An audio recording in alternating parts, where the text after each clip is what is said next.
본 적 없지 널 본 적이 없으니까 You keep me up every night 내 빛의 띠같이 마침표 없는 dream I can't help falling in love Maybe I just wanna feel like you la la la la Next to me right here right now 밝아오는 아침이 약속할 만큼만 너를 더 알고 싶어 I wanna dive into your arms Nowhere to hide Just like You're beautiful nightmare You're beautiful nightmare Beautiful nightmare And I want to stay there with you 돌이킬 수도 없을 만큼만 달콤한 고통은 다다라다 손 내밀면 닿을 듯 한 줌의 신기를 눈물로 사라진다 I wanna dive into your arms Nowhere to hide Just like You're beautiful nightmare You're beautiful nightmare Beautiful nightmare And I want to stay there with you I want to dive into your arms I want to into your arms I wanna stay there with you Nightmare You're beautiful nightmare You're beautiful nightmare Beautiful nightmare And I want to stay there with you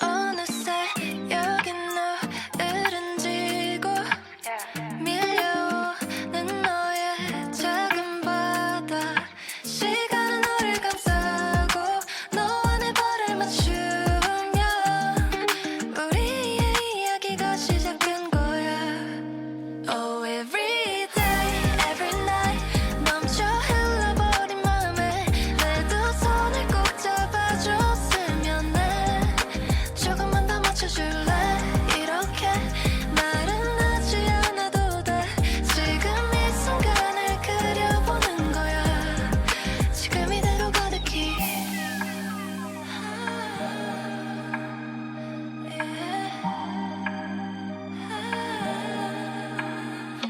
너와 너의 맞닿은 입술이 떨어지고 쏟아지는 너의 깊은 우주 영원하지 않다는 말은 믿지 않을래 우리 비추는 별빛에 너와 내 눈을 맞추면 저 깊은 곳으로 빠져버릴 거야 Oh every day, every night 넘쳐 흘러버린 맘에 내 두 손을 꼭 잡아줬으면 해 조금만 더 맞춰줄래 이렇게 말은 하지 않아도 돼 지금 이 순간을 그려보는 거야 지금 이대로 가득히 Every day, every night 이제 나만 바라봐 너 덕분에 got my life looking hella fly 내 맘이 변해도 never regret all the time that you and I've spent 이렇게나 자꾸 너만 보여 너를 원해 Everything about you is making me say knowing that I'm priceless girl you are my treasure I want you every single night Oh every day,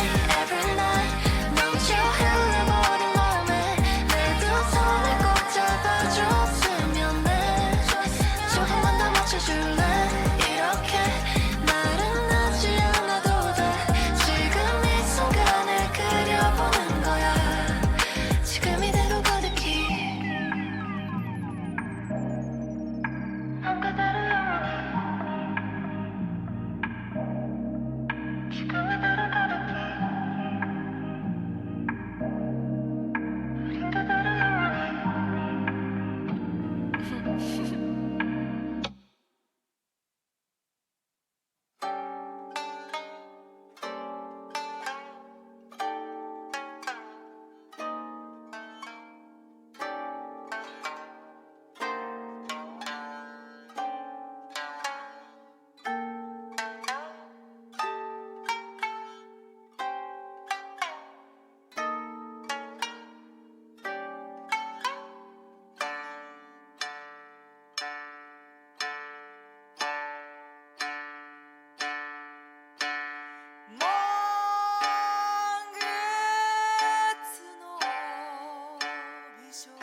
I don't know, friends. I am asleep in my seat here. So we're gonna see just how many fastballs we can get by the disadvantaged perceptions of your exhausted GM here. Thank you for joining us here, friends. On Thursday night D&D, we are back with a talking orange, formerly known as Blood on the Steps. Wake up, indeed. Actually slept past my alarm, so I'm pleased that I woke up before the stream was supposed to kick off, because last time that happened, I think I woke up about like 50 minutes from right now. But welcome back, friends, to the 100th Meridian, where Role-Playing Unlimited and its host, Tragically HP, that's this guy right here, will guide you through the adventure for the next 3 hours. Let's get into our main game page here. Woo! Everything's all set. Everybody is mostly all ready. Got a bit of juggling here to do at the start of the session, but I think we'll be just fine.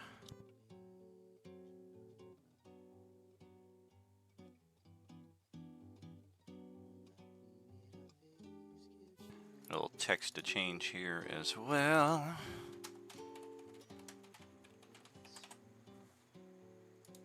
Beautiful. Alright. More or less centralized as it is right there. Okay, let's go see what's up with our player group here. Yeah, definitely not. Hello, good evening.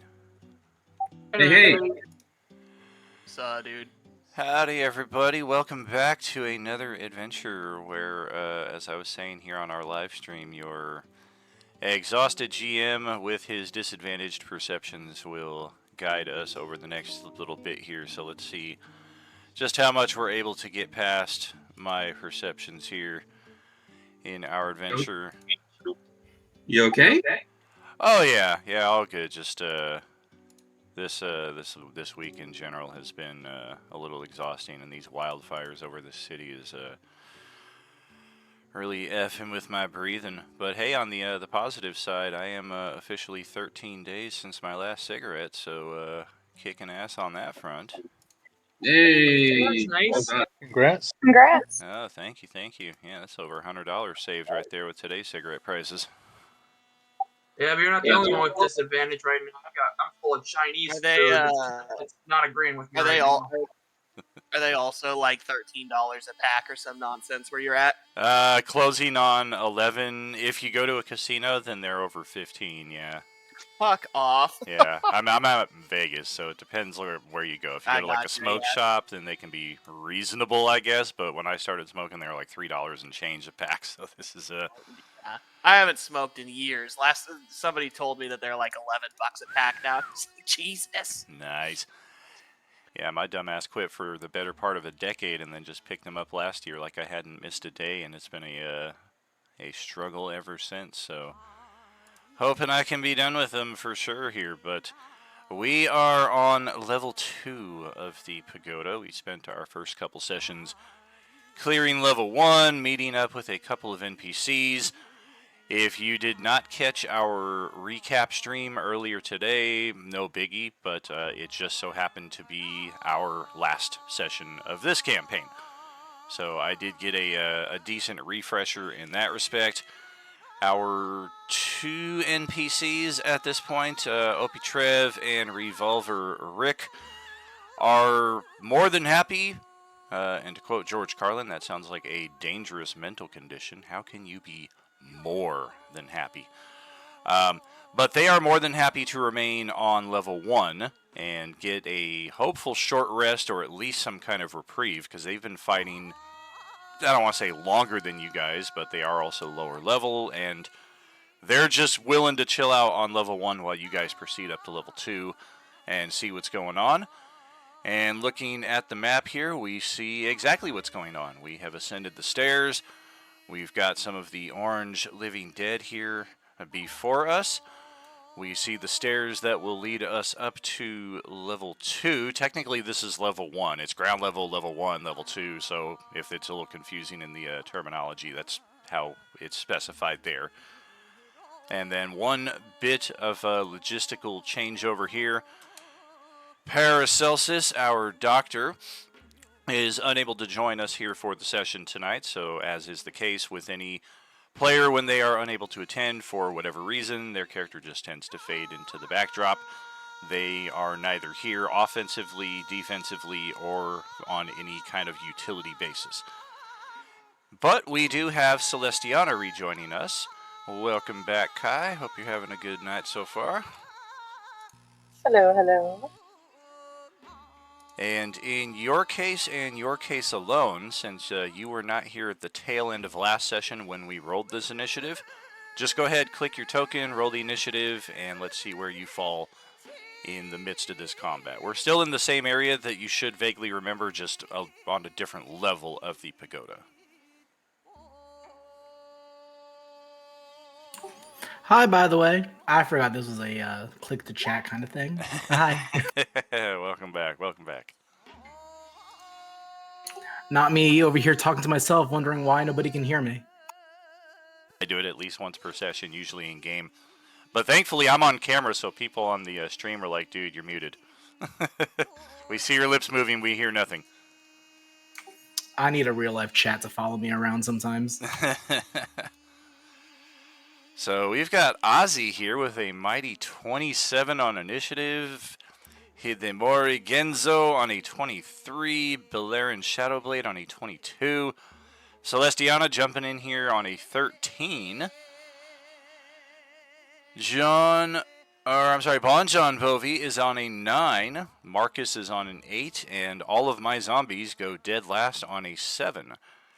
So it is all 6 of you and then the 1 of me as we get this session kicked off.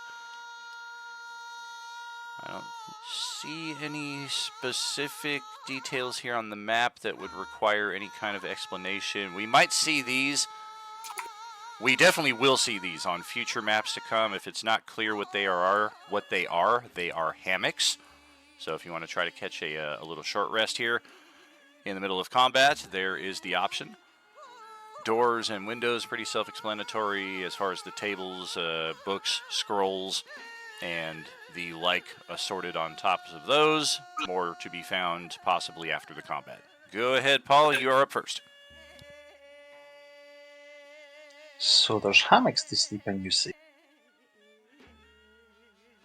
I do, but I've been watching a lot of like Flintstones and Simpsons lately, so there's a very high DC to try to get into a hammock before they like spin and just like restrain you in place. Nat 20. I'm going to try and climb over this railing to my right if possible. That's quite easy at this point, I would say, unless you're able to fail an 8 acrobatics or athletics check, don't even bother rolling. If you are, then give it a try. It is possible. It is a low DC, but I know we're still low level. Perfect. 15. Alright, yeah, it is possible that you could have failed it, broken your neck, rolled down the stairs, took everybody out like bowling pins. Can I reroll? That would have been great. Especially if you were a turtle. I'm going to get here and get completely out of the way so people can get in. Cool, Turtle. cool. Turtle. And I will attack. Is he not turtly enough for the Turtle Club? That's where I was gonna go with it. I'm just like, how am I gonna even make that out? Turtle. That's a good move. But yeah, and I believe it's auto crit, isn't it? With orange peeler. Yeah, with the orange peeler feat, any attack that you make is considered a crit against a Class D zombie, as we see here. If you build a specific attack block for that is essentially double the usual damage, that would be ideal. If not, then you could just roll it normally, and then we effectively just add the dice on after the fact. Either way. I just put the crit range down on my weapons. Alright. So, like, it'll crit on anything, and obviously it'll tell me if I hit or not. Oh, that's a handy little workaround. Nice. Interesting. Yeah, that'll work. Hell yeah. So 18, 24, 29 damage. Very, very useful homebrew feat that we have here in our table info channel if you have not seen the orange peeler. Ouch! It's very good. And quick question, crits do just double dice, isn't it? Correct. Oh, okay, I just double checking. Yeah, static multipliers are only accounted for once, but any dice variables are multiplied. I just double checking. And Blade Song before I end my turn.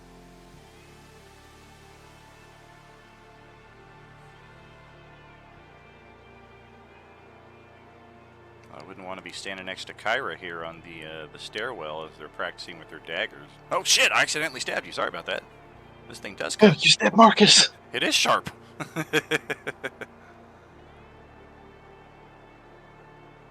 All right, what does the blade song do again? Go ahead, post that up. Sorry, a second. I take Plus it two. back. Do you have a shorter, simpler ability that's like maybe 5 words? I do stab. Intelligence to your AC, basically. Plus I just three. found out the best thing ever, and I'm so happy about it. Oh. Well, that sounds interesting. Well, I just figured out that I can actually just move my character sheet onto my second monitor and not have it blocking the map. Beautiful. But yeah, that will be me. Alrighty. You can also double click. You can also double click your character sheet. So that way it'll just go. That way it'll just shrink down. Yeah. And then you can just double click it again to pop it back up when you need it. Yeah, that's what I do with my monsters because I'll have like 6 or 7 open at any given time. Yeah, I mean, like I've noticed that one, but like I like having my character sheet up at all times. It just makes it more convenient for me. Sure. Same. Well, Genzo, you are up next in the initiative here. Yeah, quick question. On the stairs, is it basically one way up and one way down? So, like, if I wanted to protect the squishies, where would I stand? It is one way up, one way down. These are pretty narrow stairs. Presumably, if somebody were going down, they would have to just use the same set of stairs. Okay, and quick question. If I wanted to move, if I move here,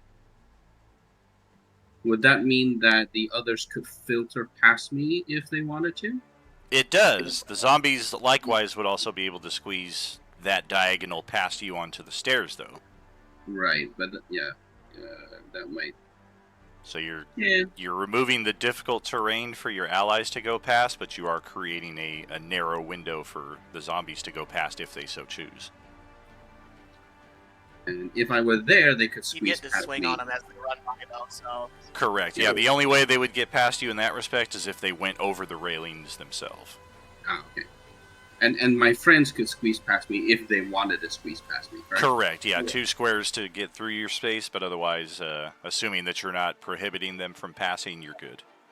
Excellent. All right, so going to bonus action, also Blade Song. So that's gonna be one.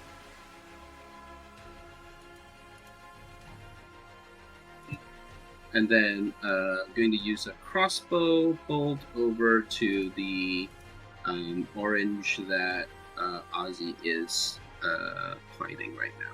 I'm going to use Clockwork Bolt as well. Oh, Damn. Wow. And that's exactly how many hit points it has left, so because it's a crit, you just drill it right through the back of the head, and there it goes. Thank you. And Genzo will say, if you need past me, feel free to go. But I will stay on the stairs to prevent any to pass me. Damn, I was hoping there'd be like a secret knock. If you want to get past me, the secret knock. We can touch this. We're the one who knocks. All right, yeah, enter. Alright, Balerin is technically still on like level 0.5, that little platform between levels 1 and 2. But the direction is as you see there. You are able to just step 1, 2 spaces over to here, and then your third space to get onto the stairs and head on up. All right, so I'm able to, let's see. Yeah, I'll do, oh, what did I, dark. Oh, did you hit backspace while you were holding your character? That I did. There goes your character. Bravo 6 going dark. Bye-bye. Alright, let's drop a new one on. And let's also repopulate you to the initiative. And go right ahead. My bad. Anyway, I'm just gonna go ahead and let's see. How do I tell, or how do I do that? The measuring? Yeah. It's the taskbar on the left side of your screen. You should see a ruler. Alternatively, this is kind of like a, I say, advanced level play. But if you click your token and hold it like you're pinging, like I just did there, and then move your token around with the mouse and use the right clicker to click the different squares you're entering, at the end of it, release the left clicker. I know it's a little convoluted, but this is what you get. Oh, and look at that. It doesn't even bother to show it on the player side. Try it again here. Still not showing it. Alright, but hopefully you saw what I did.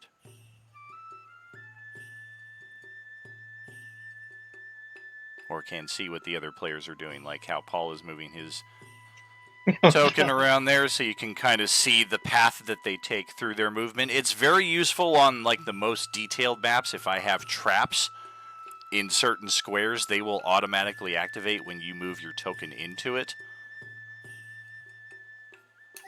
Alright. So I'm going to take my character and I guess I'll jump over the railing just as well. So I'll roll an athletics check for that. Or acrobatics, whichever one works best for you. You will have to get over onto the stairs. Like right here. Yeah, right there would be your easiest ascension. You could possibly jump up from here, but it is a higher DC. Oh, my pleasure, my pleasure.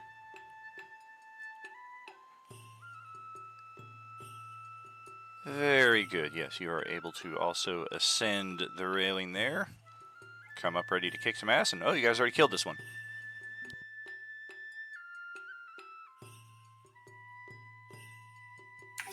That's fine. I'll just keep my distance then from here, and I'll go ahead and just shoot an arrow in this guy's face.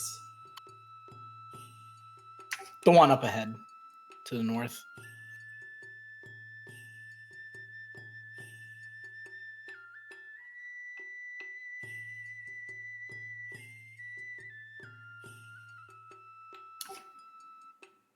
$19.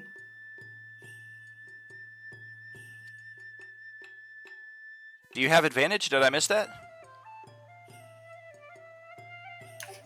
Oh, I don't know. I just clicked it and it just popped up that way.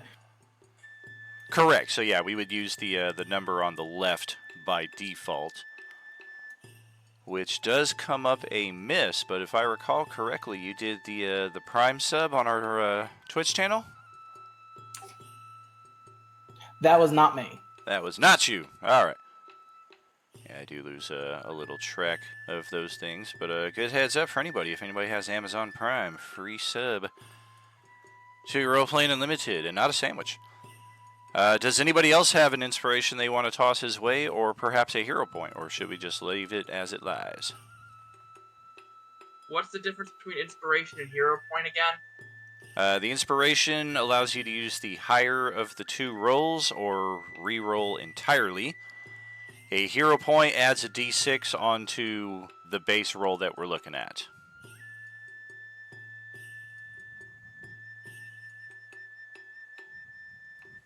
I'll give him my weekly hero point. Alrighty. Yeah, don't. I've got 10 of them. I'll use mine. Sorry. All right. Okay, And- never mind on my end then. And you've got the epic supporter hero points. Those are D8s instead of D6s. Brandon, go ahead, roll a D8, and let's see what you get. You're looking for 2 or better. Beautiful. Maximum 8. So that will. And he disappeared next. again. Uh-oh. I didn't even do anything that time. He's Yeah. nowhere and everywhere. If you're using backspace as your push-to-talk button, this is a good lesson to not use it. There we go. All right, so we got you there. We got you back on the turn order. Let's get that there. Do you have anything with your bonus action you want to do, or are you calling it right there?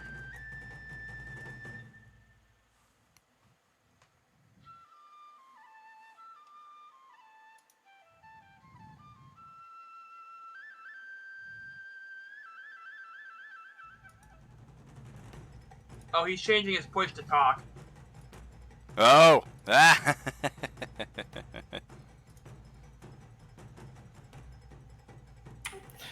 I need to roll for damage yet, right?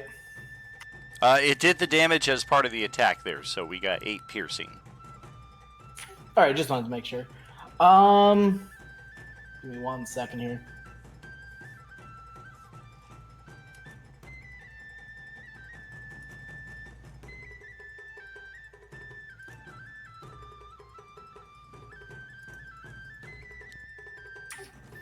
I think for the time being, I will just end my turn there. All right, so Kai is up next here. Welcome back. Hello, hello.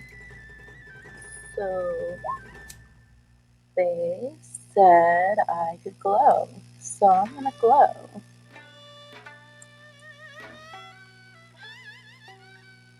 If that's okay. Now you're coming in a little muffled and staticky there. What you got? Oh, sorry. They said I could glow, so I'm going to glow. All right. Well, she kind of throws that out there. She kind of puts her fingers to her forehead and really thinks about it, and then she, starts to get constellations of the archer appearing on her body. Okay. Ah, very cool. Familiar with that one. I didn't really measure out about how far I can move. Can I get to the top of the stairs? You should be able to. It's 10 feet for you to get there. Another 15 to get past Genzo there.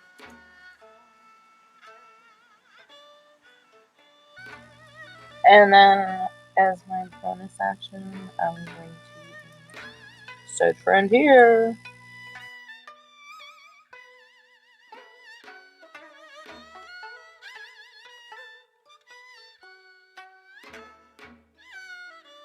Just not 100% sure how to roll for this.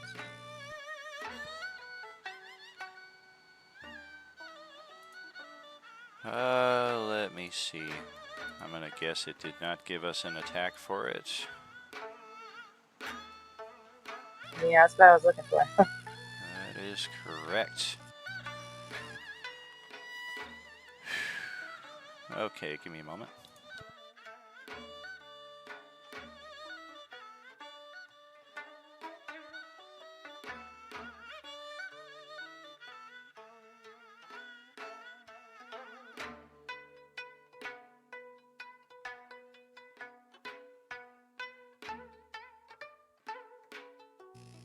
I glow up well.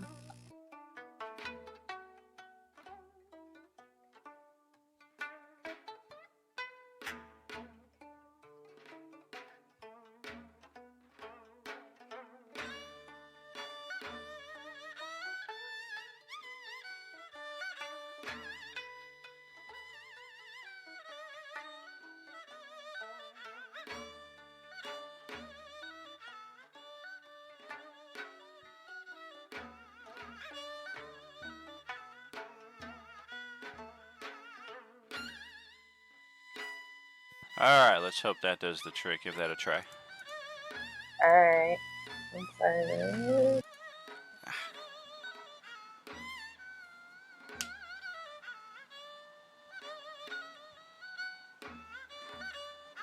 Well, looks like it took correctly, but it did not hit, unfortunately. Okay, only goes so well.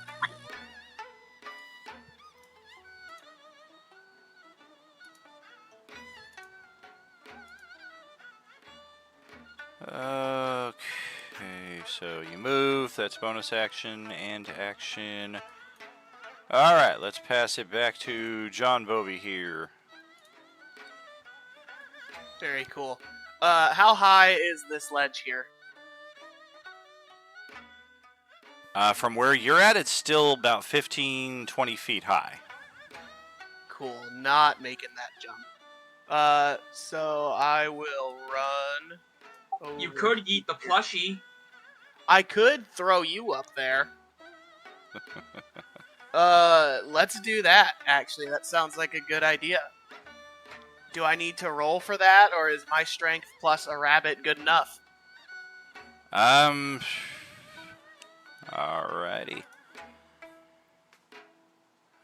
Give me a second to look up some details here. Would Marcus like to be thrown directly at a zombie or in the vicinity of a zombie? Alright, so... Directly at. Well, here's my problem with it. I don't know what your character's strength score is off base, but looking at Marcus's character sheet, he weighs 240 pounds. Oh, no shit. Yeah, so it's not like a baseball or something we're tossing up there.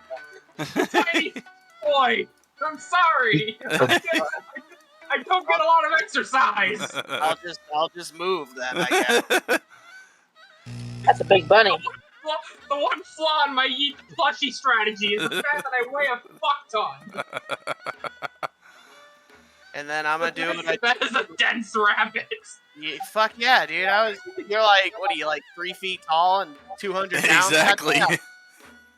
I'm gonna do what I do best and cast Axe.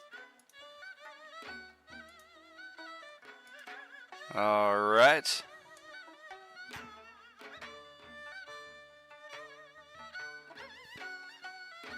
And that will connect as this guy gives you the stare of stairs. And then I'm gonna action surge and do it again. I'm like the Incredibles meme. You dense mother trucker. That is a miss. As it stands there. And likewise, do we have inspiration or hero point? Was Dave the one who subscribed on Twitch? Somebody subscribed on Twitch recently. I'm having trouble tracking him. Wasn't me. Don't bother with the inspiration. Just on a regular old attack roll. We're good. Alrighty. Let's send it over to Marcus's turn here then. Marcus, the densest shit rabbit. Alright, let's see here. 5, 10. No. 5, 10, 15, 20, 25, 30. Okay, and then I'm gonna hit this guy with what I have dubbed the orange peeler.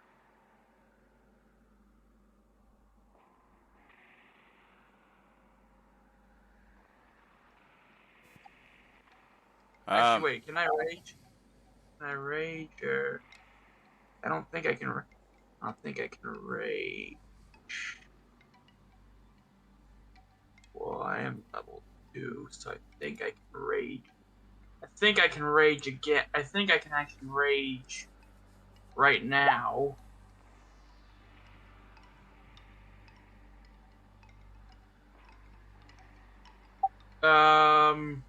Can I rage for my bonus action actually before I attack, or I'm assuming that you do have a bonus action, yes. Okay, so yeah. And or extra rage to spare. One request, though, we do have a homebrew feat that at least a dozen characters in this campaign do possess that I also dubbed Orange Peeler like a month ago. So if you don't mind reclassifying that weapon to avoid any potential confusion, because I was like, wait, what? You got that? What? My feet. Alright, so what are we looking at? We did get the attack already, how about, and it okay, did how land. about this? Because this is that +1 Wakazashi, right? That you guys got last session? Yes, the undead dagger thingy that I asked for and was given. Correct. So this is one of those undead slayers. This is actually the technical name of that item, as also a dozen or so characters also have that exact item. Yeah, I saw somebody named their thing the orange something or other, the orange something. I was like, oh, that sounds cool. Can I rename mine? Oh yeah, somebody called theirs Orange Zest, which is totally fine. Orange Slicer. I mean, yeah, as long as I'm all for that. We just also need to know what the item is particularly. It's got to be legally distinct. Yeah. Okay. Sorry. Correct. Since you have the versus undead on there, that helps identify it as what it is. Alright, so we're going to use the first attack roll. That does land. That is 11 points of damage. Anything else with your turn? Oh, nope, I'm good. 2. Additional 2 for rage. Okay. So now the oranges will take their turns. Oh, boy. I am now Angie Bunny. Well, yes, let's start with this one.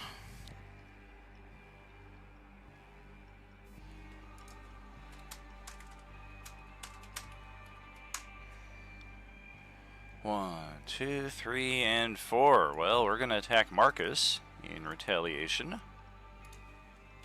It just occurred to me. I find it funny that Genzo's whole strategy was to just get right there so that he could block off all the zombies from getting to us, and then we all just immediately get in front of him and completely negating his strategy.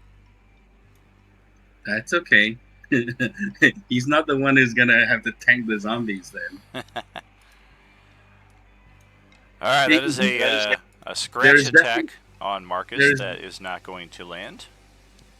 There's definitely an eye roll that happens.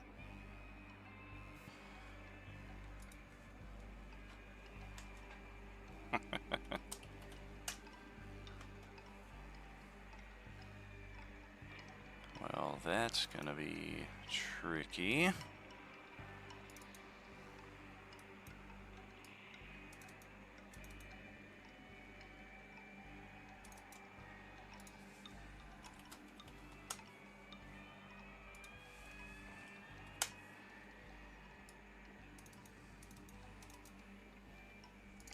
So this one drops itself onto that central platform on level 1.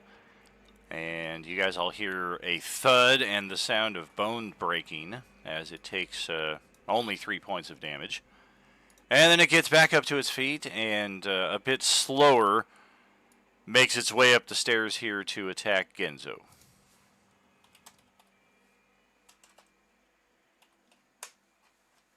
He's a 22 now with the blades on. Oh, close but not quite. 19 AC on that one. And we'll try the next one in line. Oh, looks like Marcus drew the short straw again. 25, 30, rush up. Get up in his grill. Oh, fuck. Ah, damn. Try for a grab attack on him. That is against a 14 AC, which looks to land. Yep, I won. So we get a grapple attack on him, and that's it. No damage? No damage. One of their attacks just does a grapple and no damage. It does mean you can't move, though, until you break free of it. Alright, then. The next one will... Well, that makes sense. Yeah, we're just going to step up on Beleren here. And he is getting a scratch attack. 13 AC. Close, but not quite. Bitch. What the? Oh. I'm just too elusive. I move like jeez. water. Well, this one is also going to come after Beleren, assuming it has... Alright, let's start that over. Assuming it has the movement to do so. 35 to get here. And 40. And in fact, 45-50 allows it to get into a loose flank. Whereupon it will try another scratch attack. With flank advantage. It's a 12 armor class against Beleren there. Nope.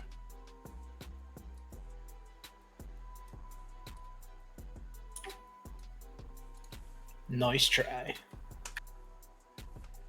And sure, we'll do a little of this.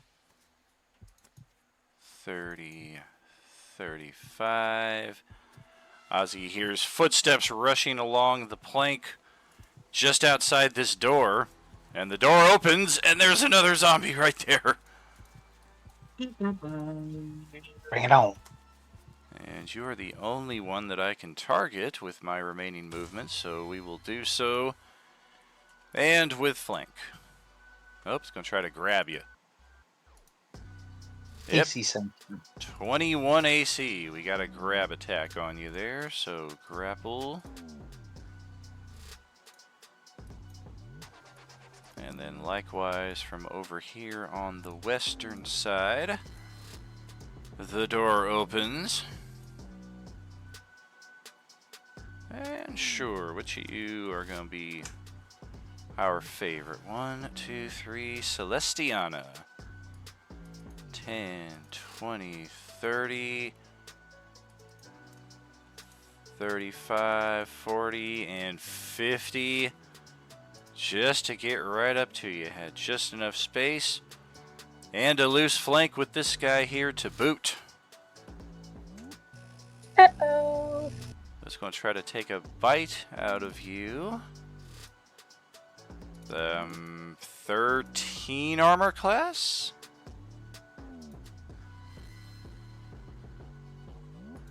Is your AC in fact an 11? Yeah. Looks like it. Wow,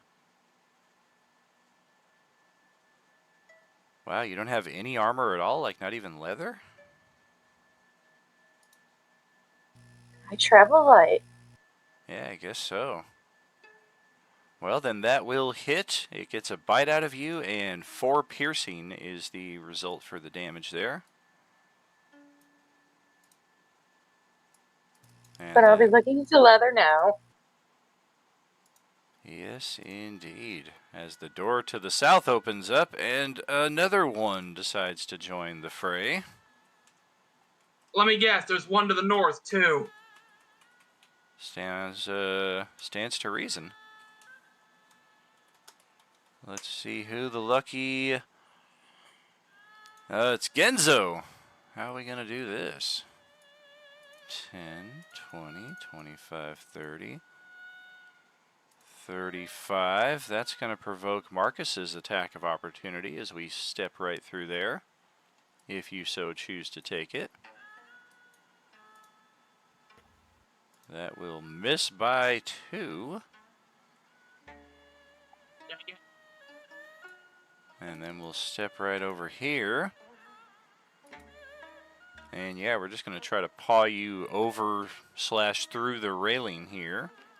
We do get a little bit of a high ground bonus, but then you get a cover bonus, which will negate that. So straight roll. Probably just going to try to grapple you anyway. Yep, he's going to try to grapple you. Oh, close but not quite. 18 AC.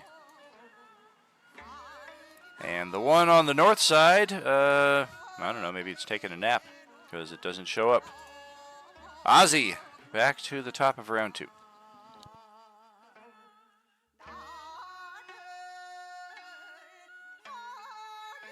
Okay.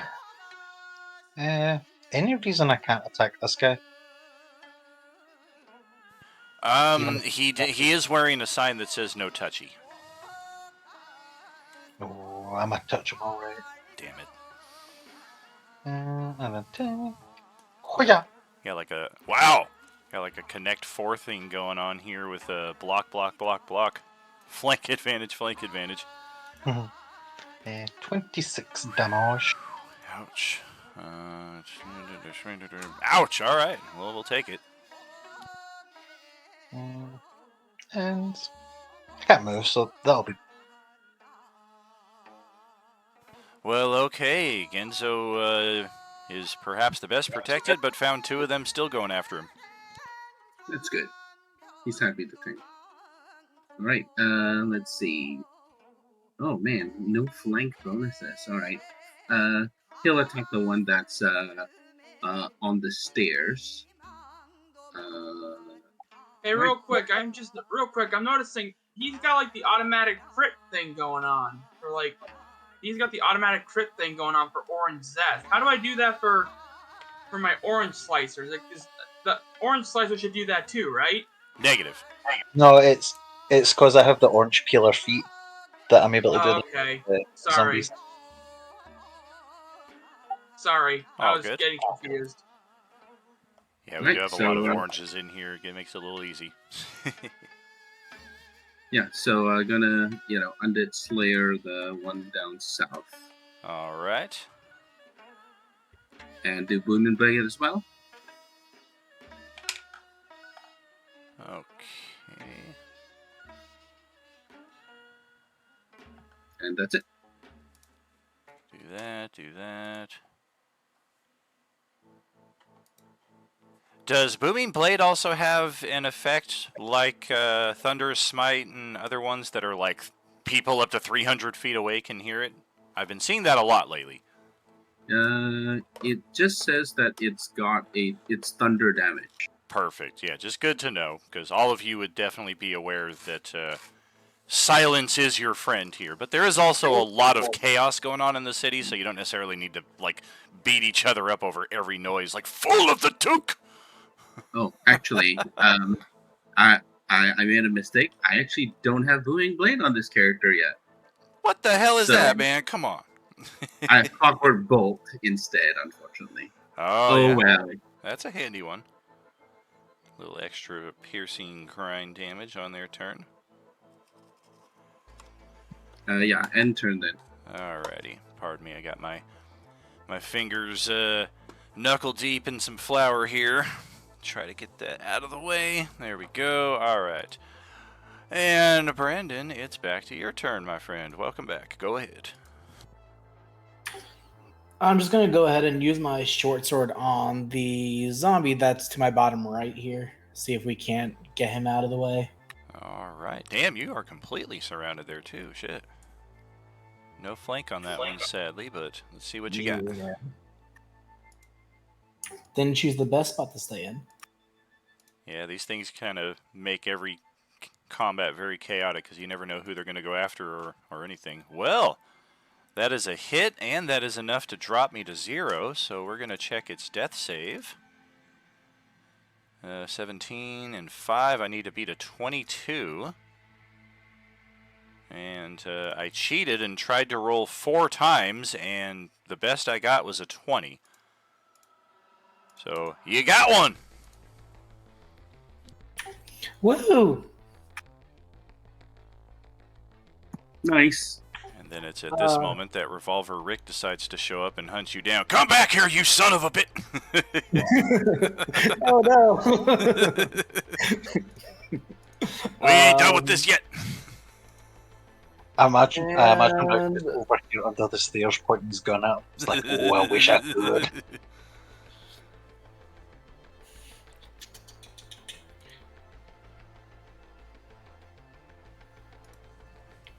could. Okay, as a bonus action, would I be able to use my dagger in my offhand and do a jab to the guy in the front?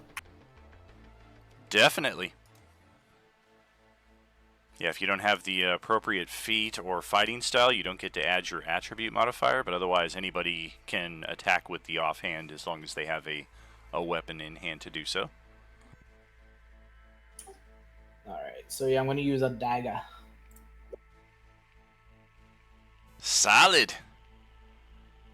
Which one's the victim? This one? Yeah, the one in front. Alright, well, we'll take it. And that'll be it for my turn. Okay, so Kai is up next. There's this one right behind you that's on top of the table taking a bite out of the back of your neck. Mmm, delicious. Nice, bitch.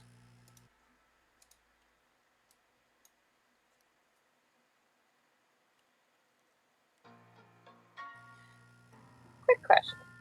How Yes. does Thorn Whip? Does it have to actually move something? Post it up. It depends if it says you can move it or it does move it. Like if it says that you can, I tend to be a little free and loose with that and be like, yeah, you have the choice.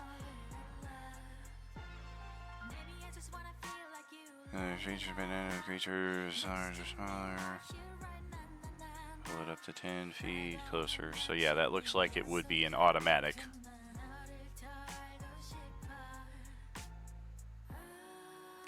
Okay, just checking. Of course, if it's already right next to you, can't pull it any closer. Well, that is true. That is true.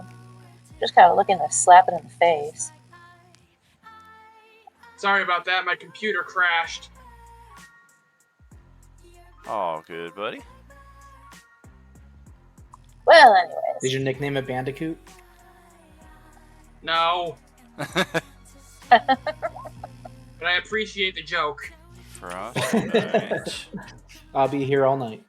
Con save, cold damage, and we'll have disadvantage. Okay, let's see what we got.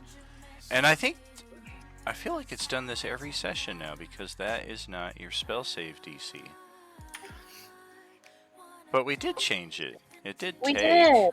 But oh, it's because it's the character sheet once upon a time did have an 11 spell save DC, and now for whatever reason it just thinks that's always the case. But we know it's a 13.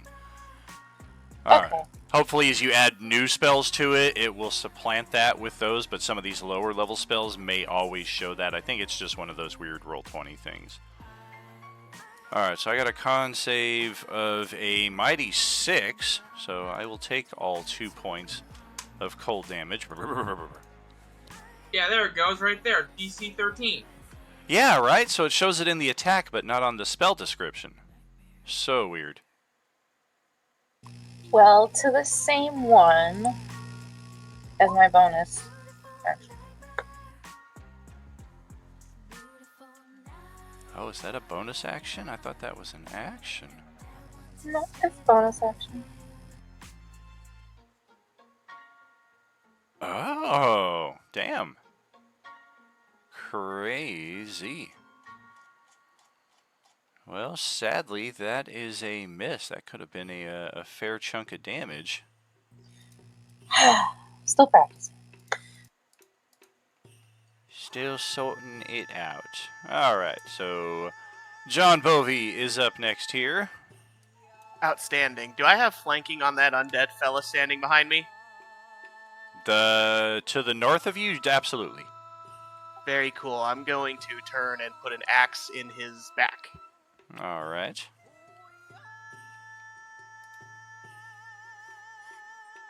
Yes, you do.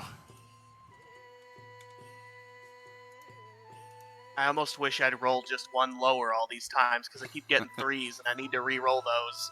Oh, damn. Oh, do you have that great weapon master thing? The two-handed fighting style. Gotcha. But I guess 6 will do, and that'll be all. Oh man, how does this? I forget.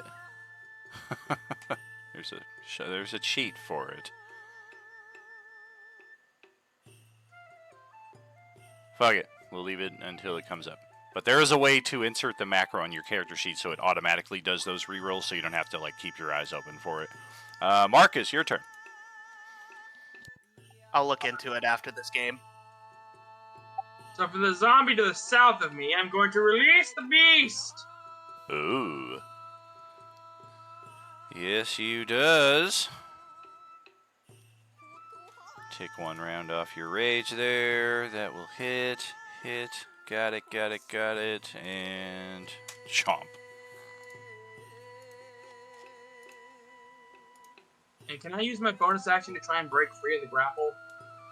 Not your bonus action. It would take your action. Okay, never mind then. I'll end my turn. Alright.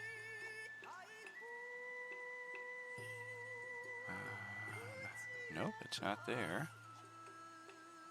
Bear with me a quick moment here. I'm kind of stuck in a logistical conundrum here. Come on.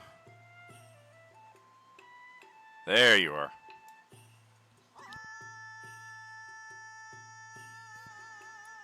So yes, you will find this in your handouts section. I created this last year for all of us who are new to Roll20 and unfamiliar with some of its applications. This is a just some general shortcuts. The bottom paragraphs, while definitely a bit longer, have perhaps the most pertinent information as far as saving yourself space on your virtual tabletop if you've not already done so. How to drag and drop items, spells, and what have you from the compendium. But everything, including that reroll macro shortcut and what have you, is all inside of there. And that is accessible at any point by any of you in your handouts. Alright, so zombies are up, and they will start from right here. We're gonna attack. I guess we're going after Beleren. Trying to look at 3-year-old Reddit threads. Oh man, for sure. Yeah, definitely glad to have something a bit more precise for our needs right here. Alright, so we're going after Beleren, and we are going to try to bite you. We've got a flank attack on you.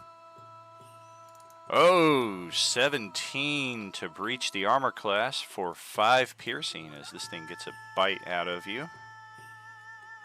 Yep, that would hit. And moving to this one.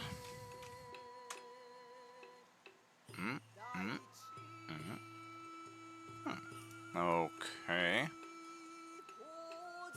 Well, this is going to get ridiculous. Alright, well, let's try an athletics check. Just barely enough as we scramble up and over the railing to squeeze into the same space as this guy here. And then we're going to step out of that squeezing space. So that is Genzo, an attack of opportunity with advantage.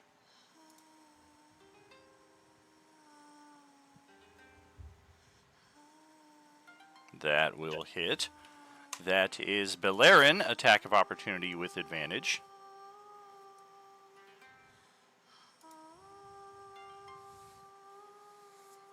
That will also hit. That is Marcus, attack of opportunity with advantage. We love to see all these attacks of opportunity. Hell yeah. Yeah, it's nice when they aren't so efficient in their movement, because sometimes they're a little too perfect and they get you in a rock and a hard place, and other times they're just stupid in the way they move. Out of curiosity, how would you tell if it was a nat 20 or a natural 1? Does it like show up as a different color or no? It does. The green number is a natural 20, the red number is natural 1. Alright, just wanted to make sure. Cool, cool. And that is enough damage to drop me to 0, so now I need to make a death save. DC is 16. I got a 23. Okay, so we are still up. That was 10, 20 feet of movement to get here, 25, 30 to get here, provoking an attack of opportunity from John Bovey now. Lol. No advantage, unfortunately.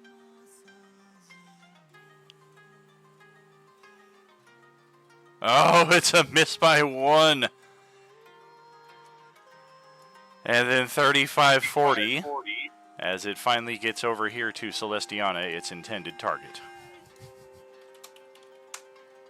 And we're going to try a weapon attack. This thing got its hands on an old knife at some point.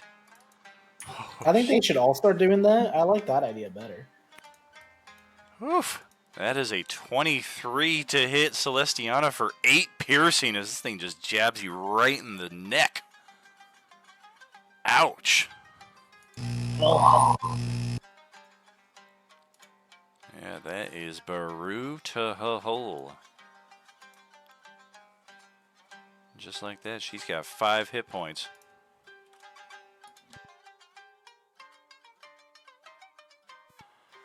Totally understood, Kyra.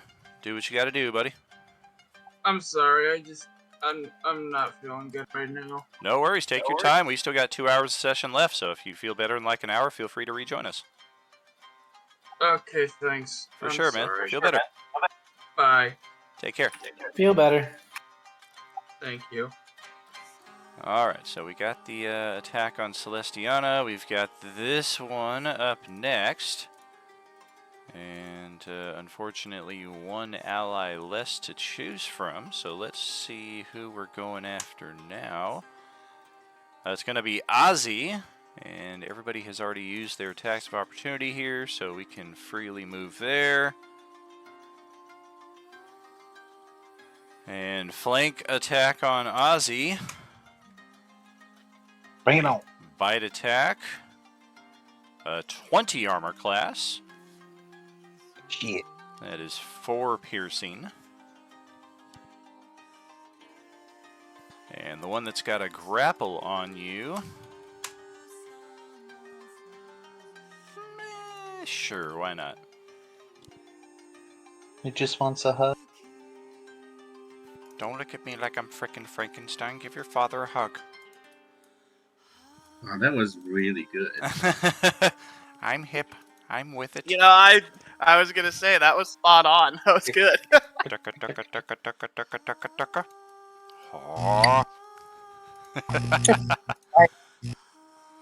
Ozzy, you get a free attack of opportunity as this thing just lets you go and decides to go flank Beleren there. Rapa. Nice. Teach this fucker to back away from you like that. Ow. I don't think any sneak attacks. So I think it would just be 15. Oh, sure. That is correct. Yeah, because we don't have... Well, no, technically it's exiting this square going to this square, so you do have an ally within 5 feet of it, which does fulfill the sneak attack conditions. Hell yeah. So, score 1 for the PCs, and then we're going to go after Beleren with a weapon attack. Oh, even with a flank bonus, it's a 14 AC. Just managed to get that armor up in a way to prevent you from getting stabbed. Just barely. So I that's- handed a shield off to somebody a couple sessions ago. Are you using that? Genzo's using the shield, yes. Okay, very good. I just wanted to make sure it was in use, or otherwise I was going to be like, can I have that back? Definitely. I mean, if you do, happy to send give it back to you. No. If you're using it, keep using it. I was just going to like, hey, if that's just in somebody's backpack. So I've got these 3 down here. This one was on Celestiana a few moments ago. Let's see who it wants to play with now. Okay, so Genzo is the lucky recipient. Yeah, actually, he's not using it right now, so because he's got blades on it. Oh, You're which good. means- You're good. Just hold on to it. I got scale mail. I'll be okay. Sweet. Yeah, we will much more proficiently make our way down to that platform. It does still provoke an attack of opportunity from Celestiana if you have a melee weapon in hand.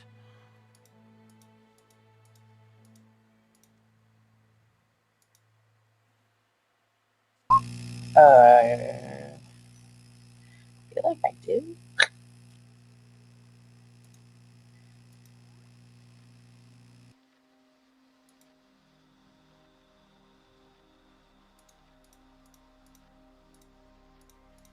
Yeah, I forget what you attacked with last round aside from the archer form. I forget what you used with your main action, but yeah, if you've got a melee in hand, that would be a free attack of opportunity.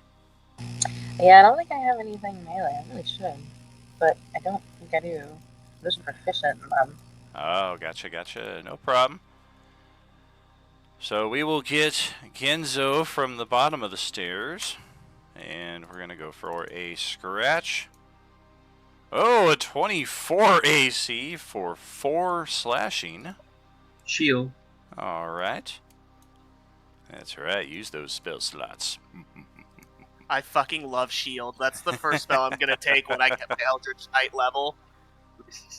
Yeah, well, Genzo's got the epic boon. Oh, nice. So there's this one here. We are gonna try. Jeez, looks like Belerin's drawing all of them this round. Ugh. So we are gonna just step, and yes, everybody's already burned their attacks of opportunities over here. So now we've got you in a flank. Oh, that one was grappling Marcus, who all of a sudden just disappeared. So that's why I still have the grapple on me. Okay. And against Belerin, we are going for a pummel attack. Oh, God. Yeah, this thing just elbows you right in the side and almost you double over, gasping for air. 21 to hit, 9 bludgeoning. Damn.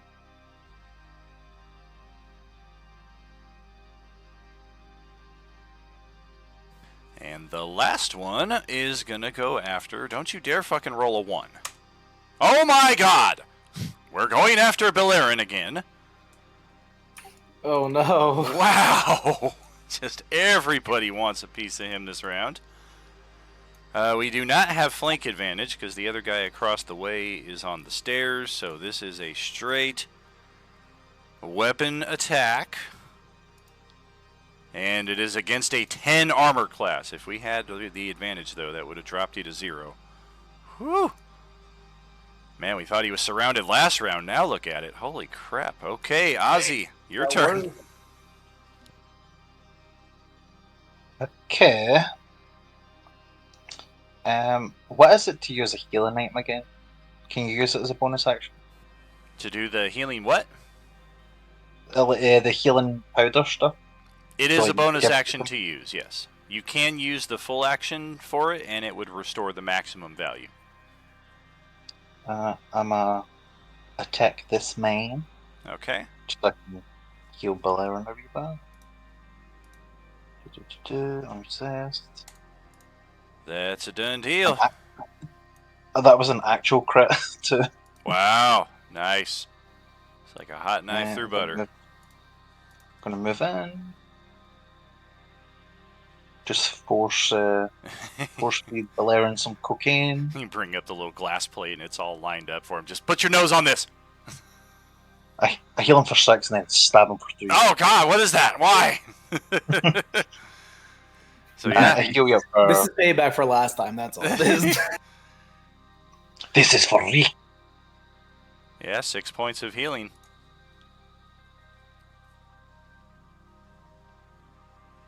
Thank you, my friend. I would have done the full, but I did have a... I had to kill him first. Every little bit would do.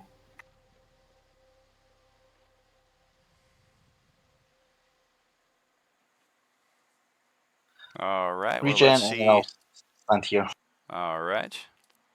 Let's see what Genzo's got. All right. The one on Genzo's right,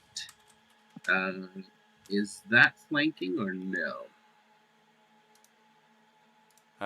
Which one? The one on Genzo's right. Yeah. Is Ozzy kind of providing... I would say so, because that one does have the ability to attack you from where it is. So, likewise, you can attack it back, and the loose flank would play. Excellent. All right, Magic Dagger. No, gonna use one inspiration. Oh, you got the flank. You don't need it. Oh yeah, right. Forgot. Yeah. Thank you. Yeah, that'll hit, We and just we'll talked take it. about that. Right. That's an end turn.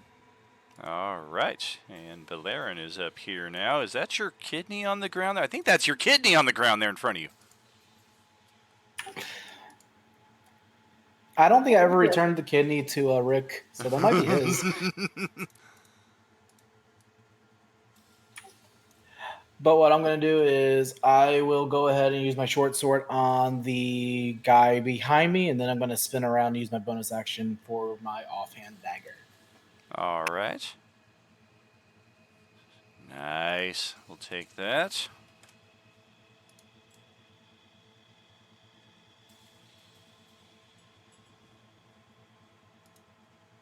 And spin around, does that mean this one, or are you still attacking the same one?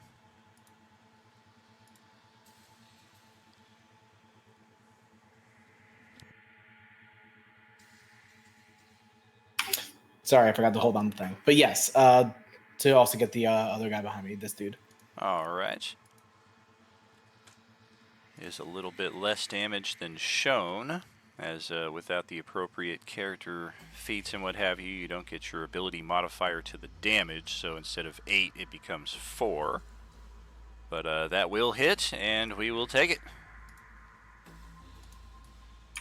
And I can't really do much of anything else without, I think, provoking any kind of opportunity attack, so I'll just kind of stay where I'm at, I guess. Yeah, not unless you get really lucky and just, like, backwards over the railing and try to just tumble out of everybody's sight here. All right, Kai, it is your turn. Just pull a Skyrim sneak and just crouch down, and everyone just all of a sudden loses sight of me. It's like, what the fuck? Well, it's Tenshu. Everybody be like, where is he? Where are you? It must have been the wind. Must have been the wind. Okay. Fun question. If I were to have... Oh, wait. Why isn't thing Hang on. Hold phone. All right. There it is. If I were to drag him from there to there, would that give these guys any attacks? Opportunity? Forced movement does not provoke attacks of opportunity, unfortunately. Well, shucks. That would have been much more fun. For sure. Anyways, I guess I suppose I should deal with this one. Right? Don't mind me. Man, this guy's got some amazing... This guy is dead, but he's got some amazing fucking hair. I use palm armor.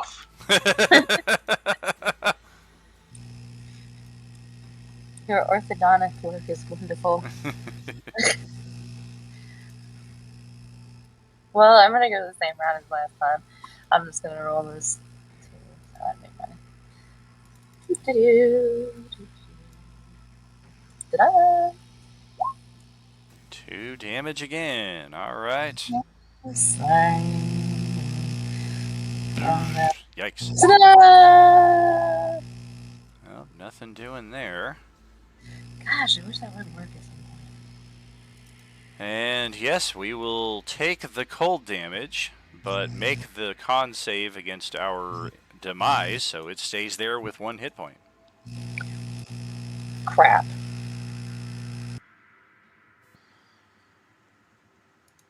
And with that, we can pass it over to John Bovey here.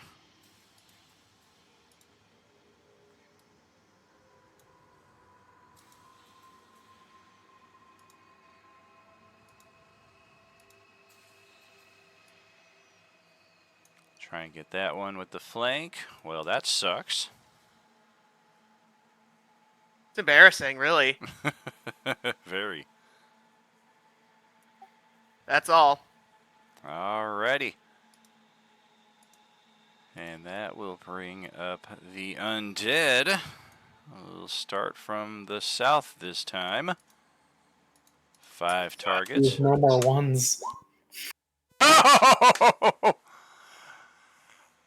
Well, I mean, What good did I news. do? There's no space for it to occupy. So I guess technically in this instance, one would be Ozzy. So we're going to step right over here, and oh yeah, that will provoke John Bovey's attack of opportunity. Sick. Even see his face anymore. It's just a glowing sun there. His future's so bright.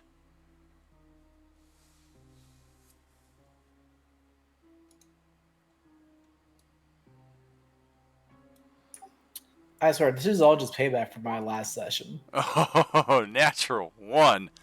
Bro, I don't know what's going on here. Alright, we're gonna go after Ozzy with a pummel and try and kick him right in the mommy daddy button.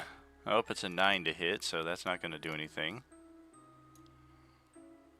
And up next, we'll move to this one. Who do we like? Well, thankfully it's not Beleren this time. I know you guys are all my friends, but I'm absolutely grateful. Well, Beleren, that will provoke your attack of opportunity as we step away. Oh, damn!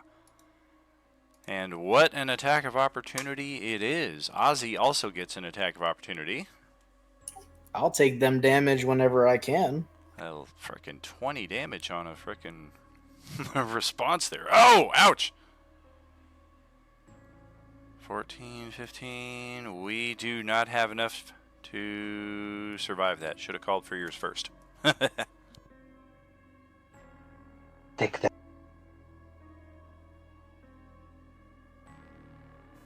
Okay, this one is going to attack Genzo. We can just do that from where we are, but we'll have a little better line of angle on it if we go here.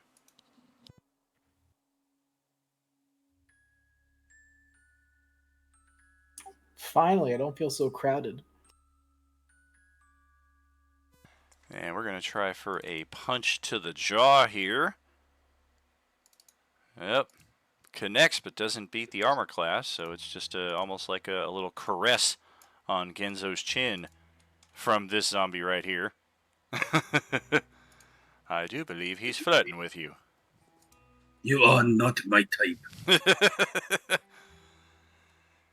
Let's see what this one's got.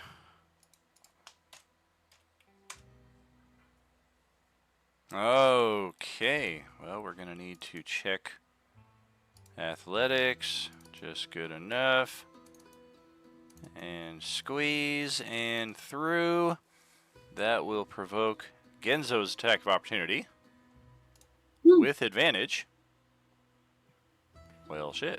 I'm gonna use a hero point. Alright. 2 or better. Nice. And yes, we are going after Celestiana here. Also with a pummel attack. Oh! It's regretting not moving that one extra space because it would have hit the 11 armor class. Instead, I hit a 10 armor class. So that almost dropped her to 0. Close call. And then we got these two up here. Up, looks like Beleren is going to be stuck with this one to the north of him. They are loving that pummel attack this round. Oh, fuck.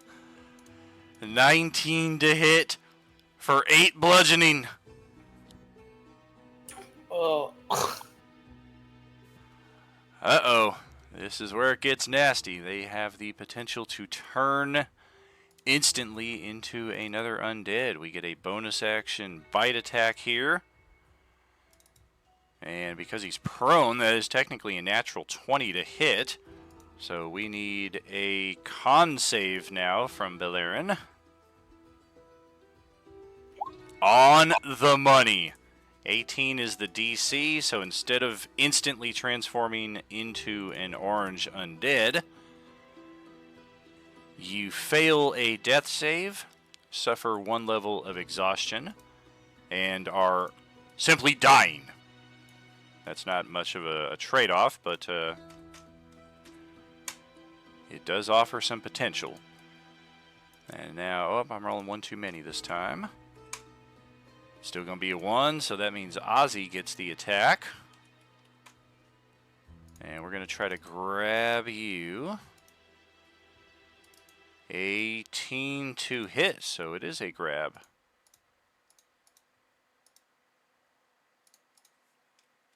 And we got you grappled right there as the next turn comes up in the initiative. Go right ahead.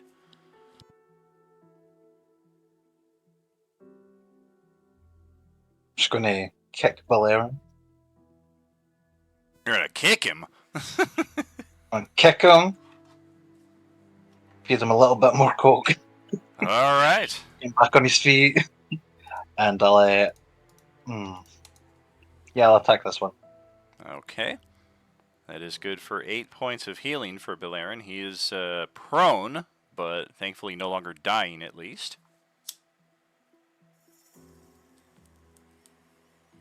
That one hurt. Oh, yeah. John Bovey felt that session before last, I believe. That's why he's also got that exhaustion. 24. That's more than we can survive.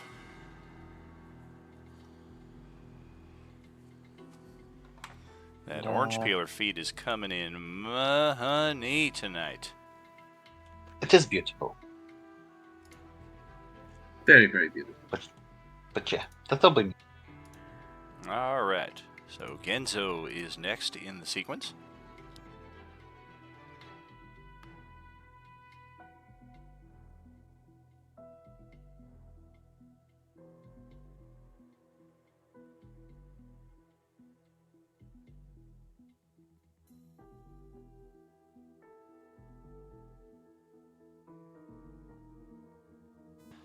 What you got, Genzo?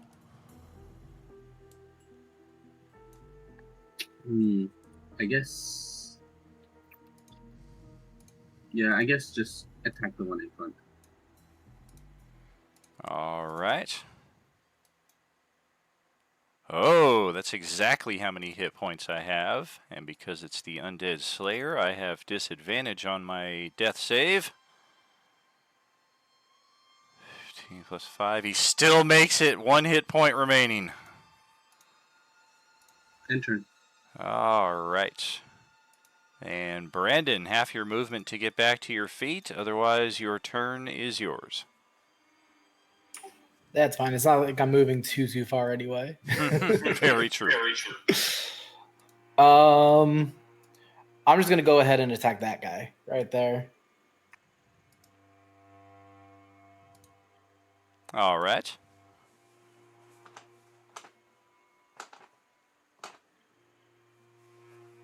Man, what's up with these 12s tonight? AC is 14, so we are looking at a miss there unless we got a spare inspiration or hero point sitting around at the table. Yeah, I'll give the inspiration. All right. 11 damage. Solid chunk there.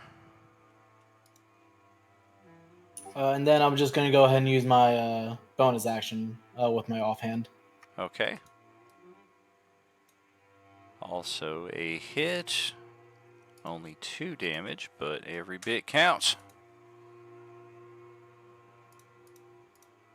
That'll be it. All right, brother. And Celestiana, who's bleeding profusely over here, what's you got? I'm still trying. You know, if you have radiant damage, the one that has 1 hit point will die. Correct. Yeah, if you have any form of radiant that you can do to this one, it's pretty much an auto kill. Ice knife, though. If only I was level 3. Going for this one, we're going to do 14. Ouch! That will shred away a good chunk of its hit points. What's the description? Oh! Yeah, that's why I did it over there. Target on each creature. Oh, it's a ranged attack. That's why. So that is going to potentially affect you also, as you are within 5 feet of this guy. So that is the downside of it. Shit, didn't think about Go ahead, roll your deck save, though. I'm going to roll mine also. that. Alright. I failed.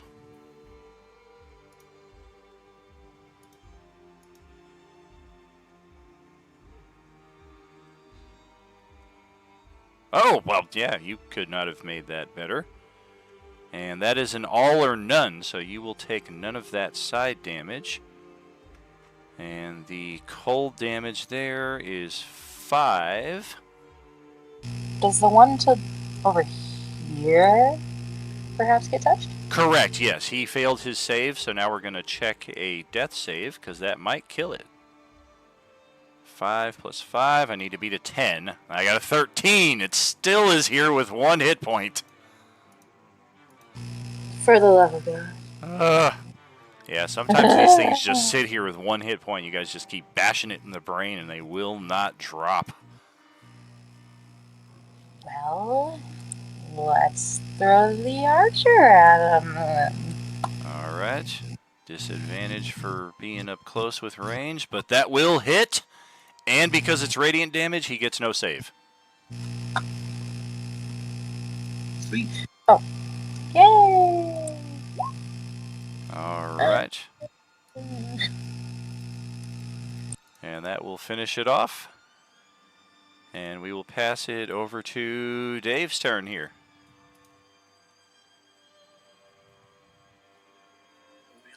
What are we looking at here? All right, I'm gonna let's see. If I stand here, will that give me flanking on that fella or no? Right here, definitely.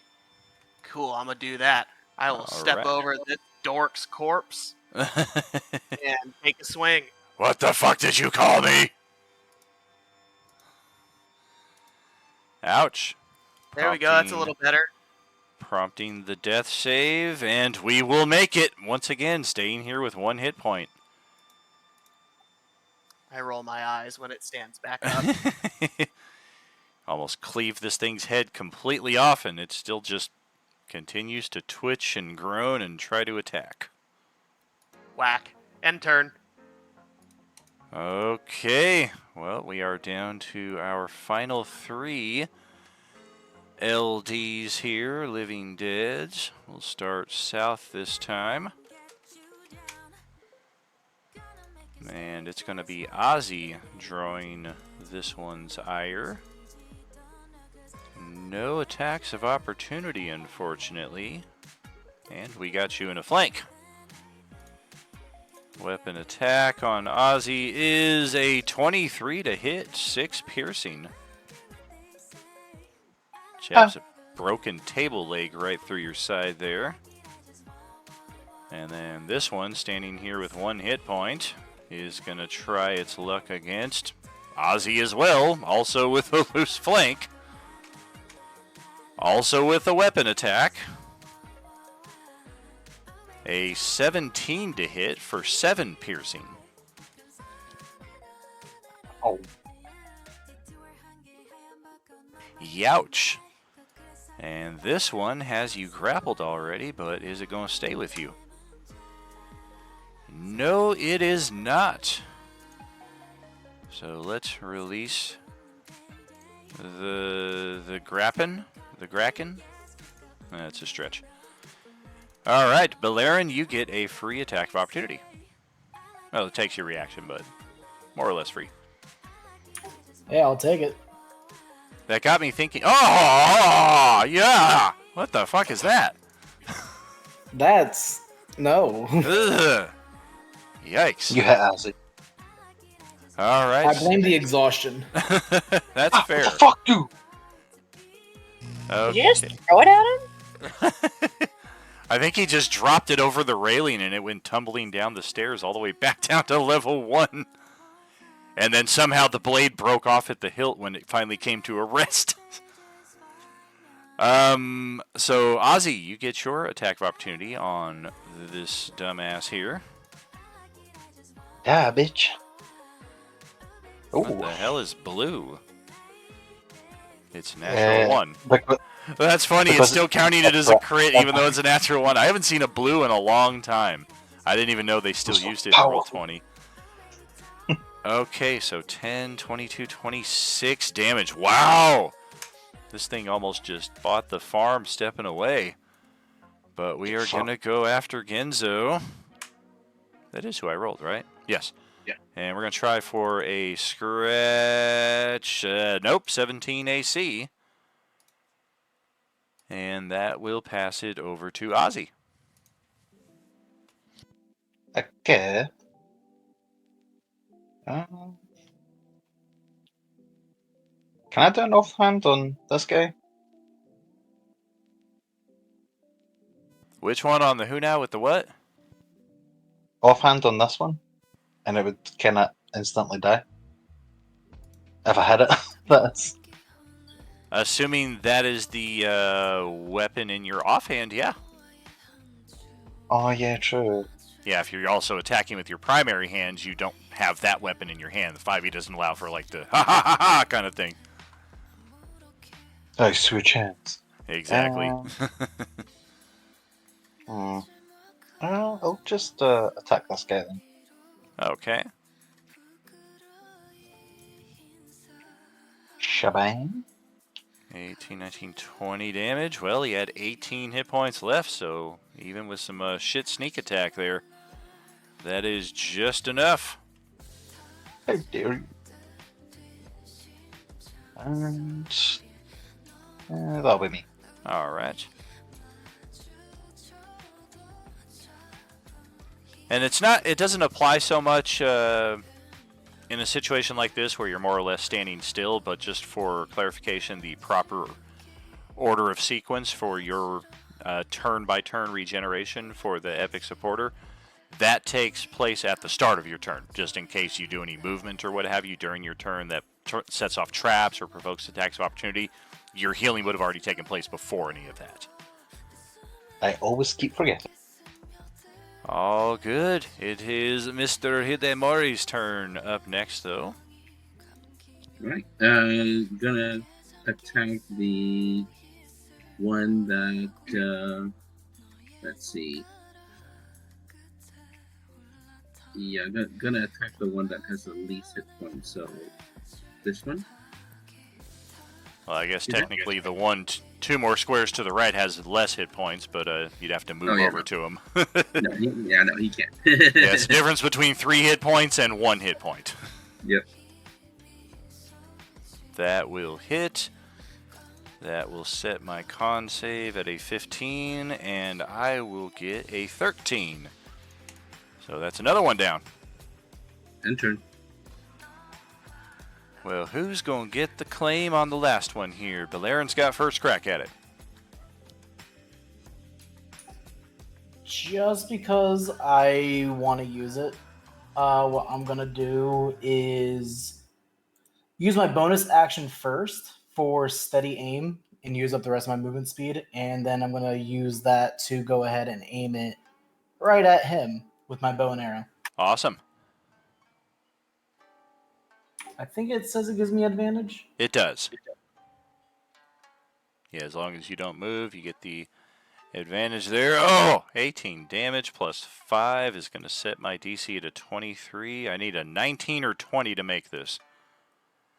Not happening. Dice were good, but not good enough. And you have successfully closed out another initiative. Oof, that was more than what I bargained for. I'm going to let you all do some That was cleanup so here. bad. That was kind of fun. I'll let you all do some roleplay and some cleanup here while we send it to our 10-minute BRB screen. We will catch you shortly, friends. Are you with us? Very good job. You know how to kill these things. Thank you, Ozzy, for the heal. Much appreciated. I got you, I bro. think we should have a look around and see if there's anything cool up here.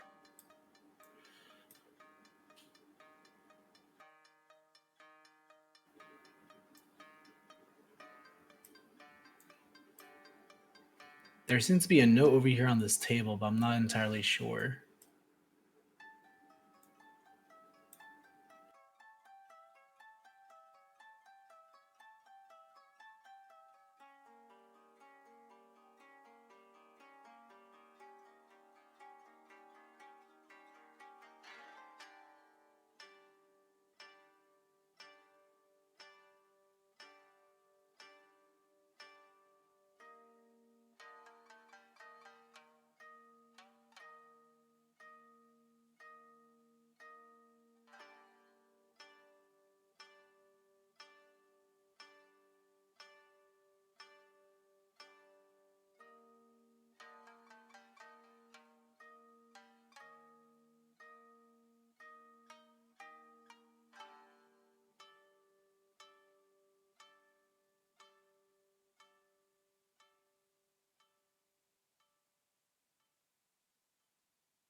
We could also probably get a short rest in if you didn't want to use the powder now. Definitely could go for a short rest to get my action surge back. Honestly, I'm down for a short rest. Just to heal for a little bit.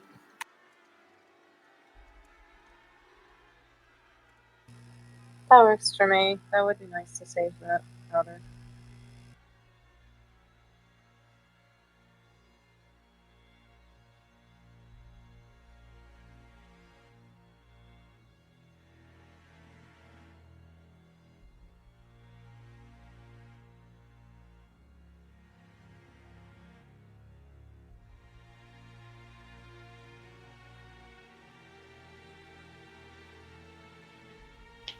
But yeah, Celestiana, I think you might need to fix your mod for your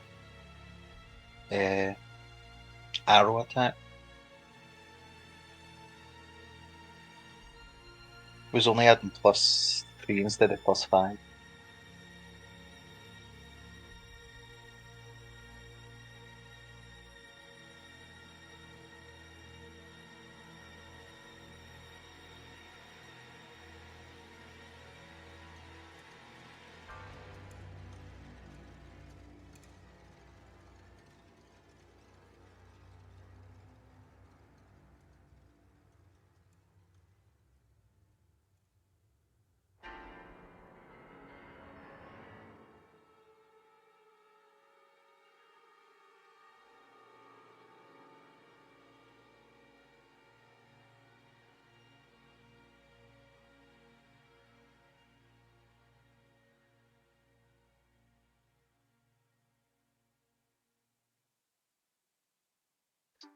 So who speaks Japanese here? How did that come about?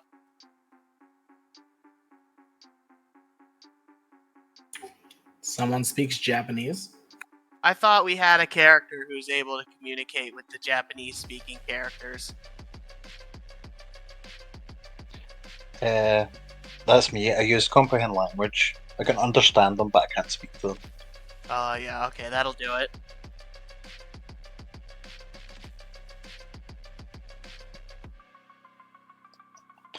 I will say, if Rick sticks with this for a little while, I'm going to try and get him to teach me. Gonna have a southern drawl.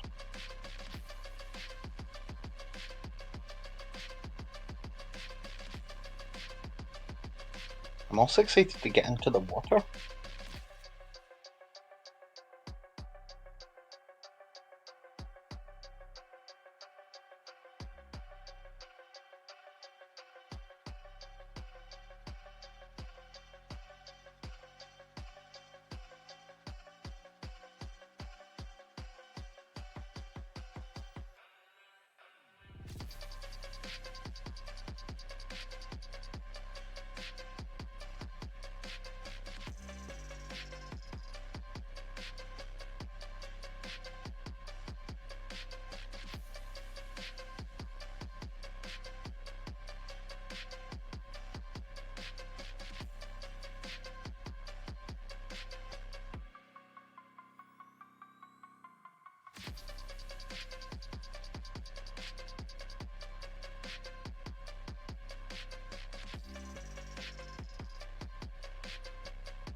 Yeah, I think these scrolls and bookshelves over here would be cool to check out.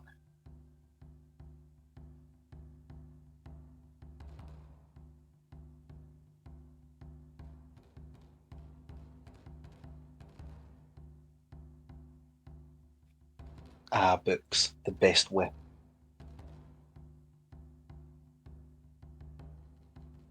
I planned ahead because I'm gonna go Elder tonight and gave John Bond some intelligence so he can actually, read and comprehend things. Just like Tarzan. Gorilla!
You gotta keep on going, no matter what I say.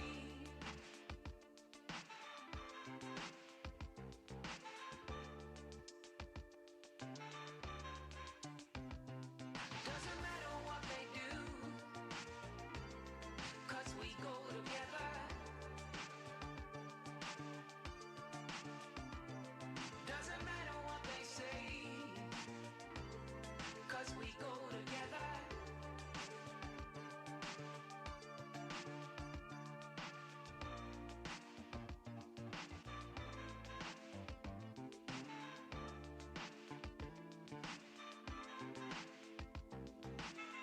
I hope we'd be there now, that we've seen it all through.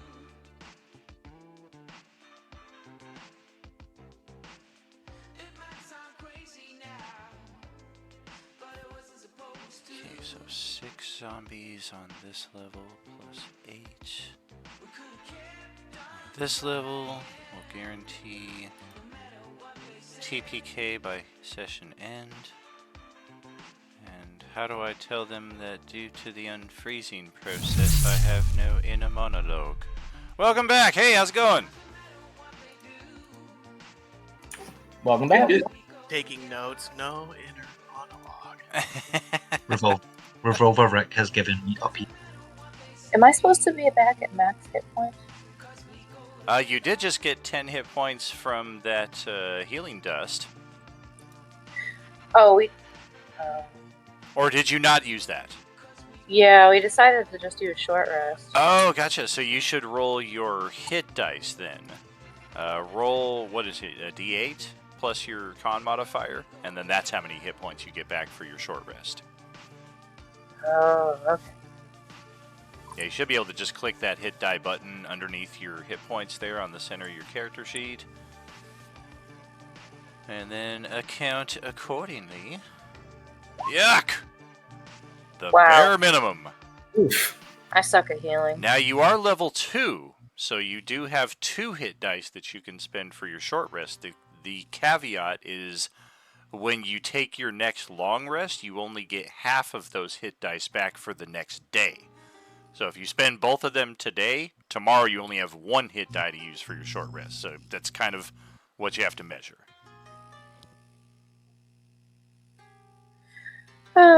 Let's just do it. Might as well. We only live once.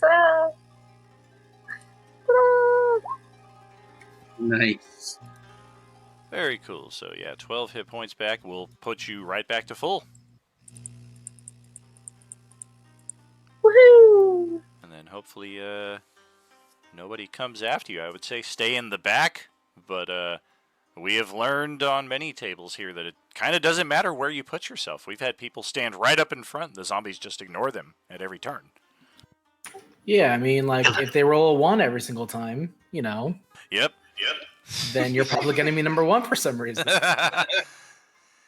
Yep, the way that I organize it, if you want the method to my madness, is I just go north to south, left to right. So in this instance, Opie would be number 1, Revolver would be 2, Ozzy would be 3, Genzo would be 4, John Bond 5, etc. and so on. But because you were at the top of everybody at that point, you were number 1. I mean, like, what are the chances of, like, having them roll 1 That every time, many in a though? row. Like, at least there is some gratification on everybody's side that I am keeping it honest and as chaotic as possible for the zombies, but damn, when 4 of them in a row roll a 1 to come after you, it's just like, come on, the dice fucking hate me. I mean, I am proud of the fact that I survived a good majority of that, but still. Sure. Yeah, we've, to date, I think had 4 or 5 NPC deaths across our tables, and 1 player character death already, unfortunately. Oof. Yeah, in session number 2 on Monday night, our druid friend, just bad initiative and bad timing. Everybody was running away because they couldn't handle the amount of zombies coming at them, and all of them went, and then the zombies went, and then the 1 character who got left behind got to go, so he unfortunately drew all of the attacks. Oh, no. Yeah, it was tactically impossible for them to hold actions enough for them to simultaneously get away, and 1 character just ended up being sacrificed. It was bad. So as far as the books and scrolls, they are all very elaborate in design. They're all in very good condition. They show some sign of age, at least you would guess possibly 20 years old or so, especially for the books. Many of the scrolls over here on the table are treated, but as of yet unused. So whoever put them here probably has intention of scribing something else in the near future, but as it is right now, they are just blank. But all of these books are just filled cover to cover with handwritten notes. One of the books is opened to a specific page that has illustrations of, as best you can tell, it's definitely from a different eye than yours, but they appear to be like Japanese type style zombies as they would envision them from like the 17 or 1800s. Like, it's very rudimentary, but there is enough detail to it that you're like, huh, yeah, there's something descriptive there. And then the letters on the table, likewise very, very new, but all written in Japanese script.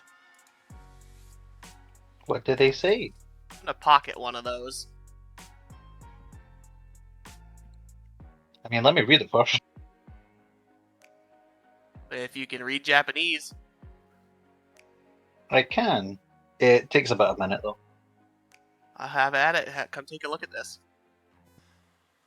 So Maybe Japanese. these letters Quick, let's go.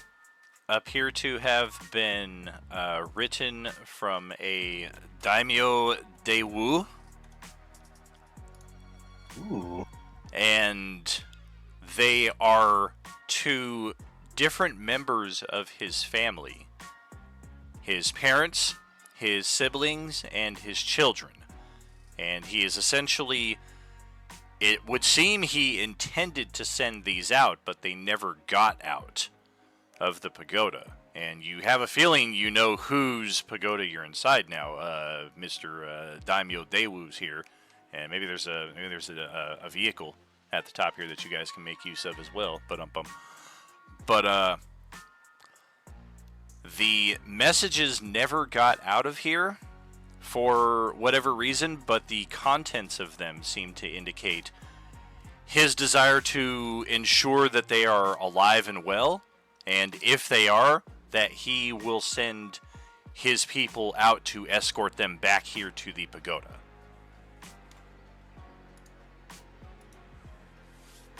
Is there any note of where they might be? Or does it not say? There's no addresses as we would be familiar with as far as a letter. The place is... The city is likely small enough and the people are likely intimate enough with it that whoever was intended to deliver these messages likely was just supposed to know where they were going.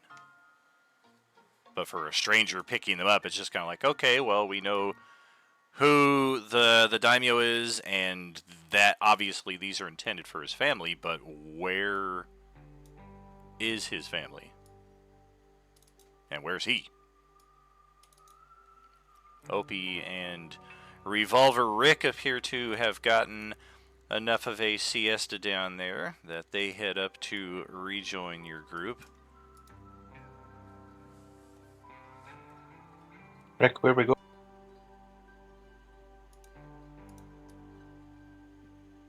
He kind of looks over. I think this one understands me, but I can't make heads or tails. I don't understand a damn thing any of you are saying, really. He lights up another Oh, cigarette. don't forget. Don't forget, I am fully on his shoulders.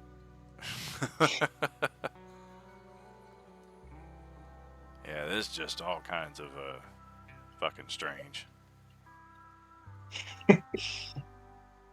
Well, looks Shut like, up, Rickshaw. sound Take like me to the y'all- next level. Sound like y'all killed all of them up here. All right. What do you think? We're gonna find more of them on the next level? Probably. Opie Trev speaks. For someone who does not understand any of us, he sure speaks an awful lot, yes? I think he knows that I understand. I rub his head. He annoyingly swats at that. Get the fuck off me. Yes, horse. Such a good boy.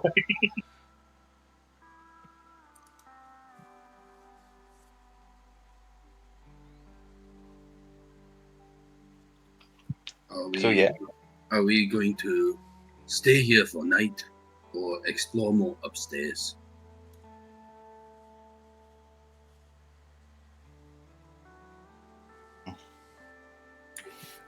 I think I'm good to keep going, but if any of you guys need to, if we need to do a rest for the rest of the night, I'm down for that as well. We got our short rest in, right? Onward and upward.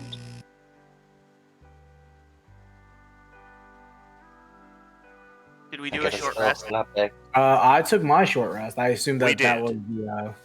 Okay, yeah, I got my action surge and all my health back. I'm set. Let's keep going. I think I'm gonna do arcane recovery then. I wouldn't have any spell components, would I?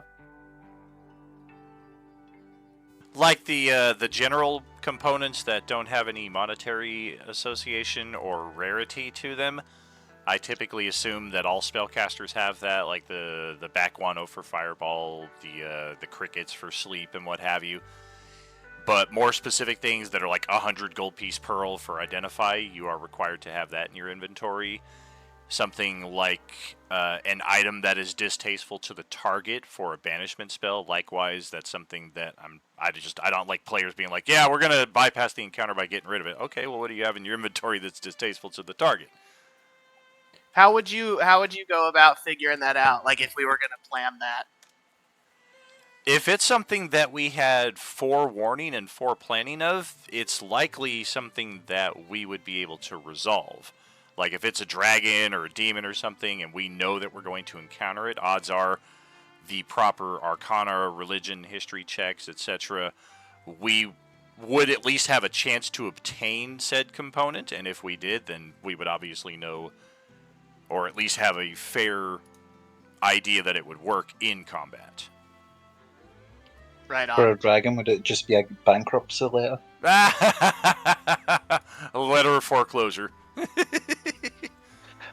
I was thinking more, I think it's 10 GP for Find Familiar. The It's like charcoal and like herbs. the herbs and flowers and stuff like that. Yeah, that's fine. Yeah, I'm gonna... Bro, I forgot there Take was him a in. cost to find familiar. It used to be 1,000 gold back in 2E. like, dude, yeah, I know in earlier editions it was just brutal. Oh yeah, and then if your familiar got killed, like you had a chance of like suffering like permanent attribute loss or possibly even level drain and shit like that. Like nowadays, it's just like, oh, my familiar's gone. Let me get a short rest and I'll resummon it. So what's the verdict on the Find Familiar components? Do we have that?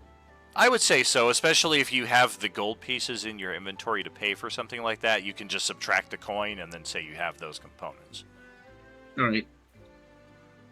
And you already did send your owl off 2 sessions ago to investigate the bell, if I'm not mistaken. Yeah. Yeah, but I'm assuming this combat is basically like. Oh no, actually, we just took a short We rest. did take an hour, so that is going to give us some development on that front. Excellent. As the owl is able to observe, the sound of the bell is coming from an upscale, elegant structure, not as fortified or opulent as the pagoda in which you are currently in, but it is still a nobleman's estate, as best you can tell. And there, it is positively swarming with the orange zombies. You count at least 50 of them. But there are also other people not dissimilar to yourselves, a la the Wednesday night table. And this is the adventure that they are currently going on. And in addition, I don't think we've run into this guy at this table yet. If we have, correct me. But this guy is prominently featured. Yeah, we did. We did run into him, and then he took off in that direction, and that's why we sent the owl. Okay, so we do find that Noburo is also present at this site, and he is just shredding these zombies. But one glimpse that the owl catches of him, he has also taken a sizable number of wounds. And eventually the bell stops ringing. There is some well-coiffed but rather raggedly dressed human who was responsible for ringing the bell. And at the current time, they are in discussions with this human. And as far as the details of what is being discussed, that is to be determined. Does this food over here look edible? If we run over there, you'd have to run 2 sessions, won't you? Well, I could just... I have my ways. But by all means, play it as you wish. The rice is maybe like a day old, so it is definitely edible, but it's not in its prime. Maybe convert it into some fried rice. Put that shit on the griddle. So this, Genzo will relay the information that he gets when the owl returns, and he says, "This place more fortified, much better for us.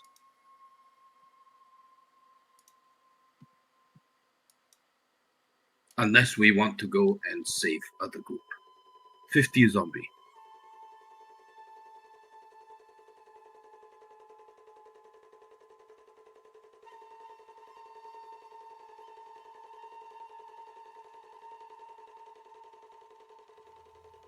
Also, at least a mile plus between here and there, so who knows just what you might run into in trying to head off in that direction in the dead of night. How many floors up is this pagoda? You believe there are 3 more levels. Says, do we want to continue? Or Let's get rest? that XP, dude. All right. Let us continue. But maybe we have better strategy.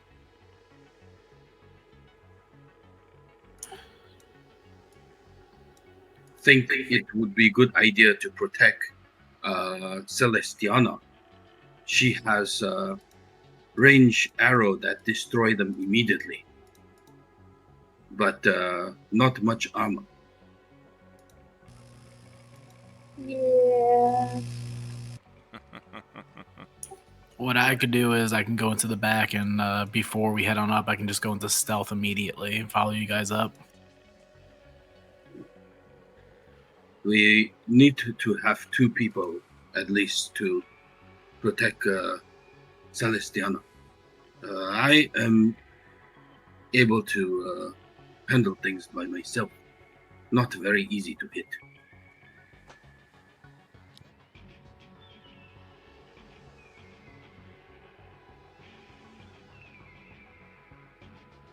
It's kind of funny to me seeing Bon John Bovi over there just stuffing his face with rice while we're trying to figure out what our next steps are. You gotta eat, bro. Like, I don't know what to. Did you know this stuff is free? We're only over here trying to discuss like a life or death situation. There you are, just like, stuffing your face with day-old rice. It's fine. It's like in Dr. No, because I'm hungry. We don't know when we'll get to eat again. I'm just gonna start calling you Luffy from here on out. Vaughn was a Marine. Like, he sees food, he eats. Oh, yeah. So go ahead and place yourselves on the stairwell to the next level up as soon as you are ready to proceed, as soon as you are satisfied with whatever strategy you wish to implement. I can Is go it first. possible for me to still? Ah, you're going first? Okay. I'll stay behind back here this time around. Now I'm going to start rolling 6s. Well, I mean, last in the order, so I mean.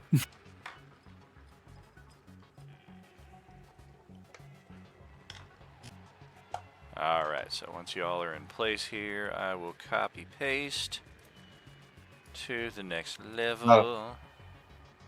Genzo, let me go first so I can maybe stealth, depending on where we are. Are you telling me to start off in stealth? Or Genzo, did you say? I was just saying Genzo to like drop behind me, maybe. Yeah. Yeah, Genzo can stealth as well. So.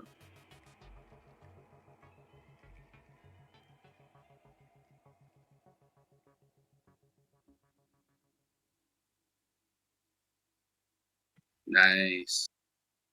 I am a shadow. Well, all looks clear.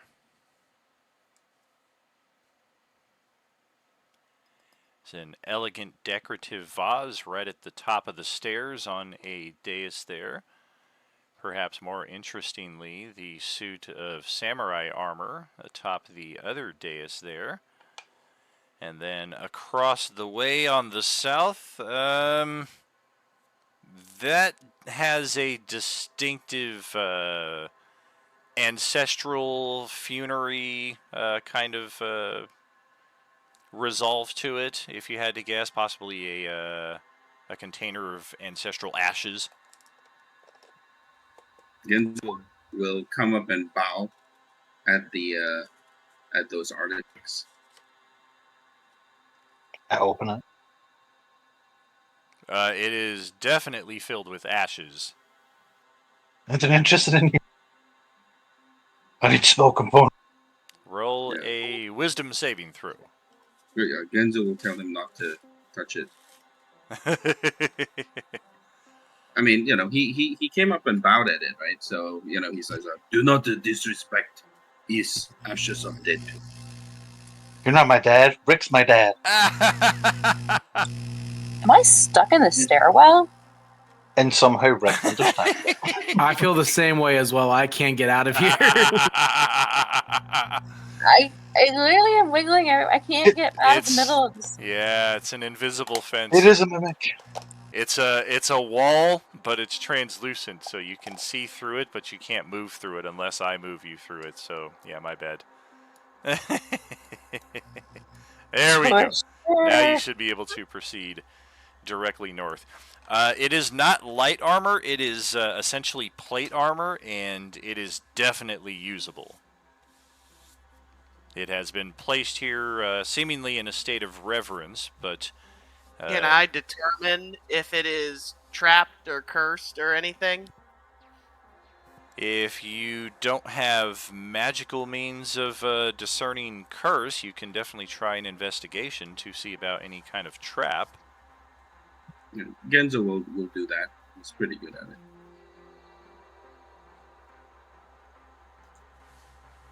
I will also investigate.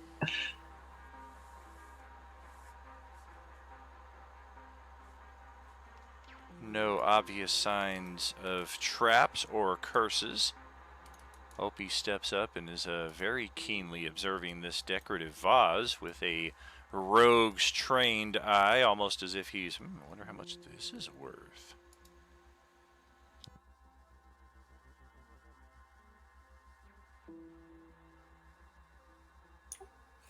Anything over on this table that might be of interest? Spell component. Those are the ashes of presumably departed ancestors. That is the impression that you get looking at the chest that is there. Ozzy said he went over and opened it. Am I mistaken? No, I wouldn't have done that. Especially if Genzo says it was like a funeral thing. Okay, so yeah, Genzo has advised against tampering with any ancestral items in that respect. Reaching for the samurai armor, though, let's get a hold. For respect, I won't actually look inside it then. Although, I would really like to. But I won't. I'll fight against that urge. Alright. I need...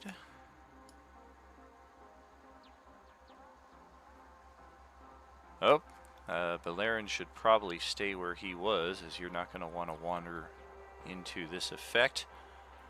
That's a big circle for no obvious signs of traps. That is correct. As soon as you disturb the armor, there is some kind of dust that has been placed just so inside, and as soon as that dust is disrupted, it bursts into a cloud, as we see there, that will affect,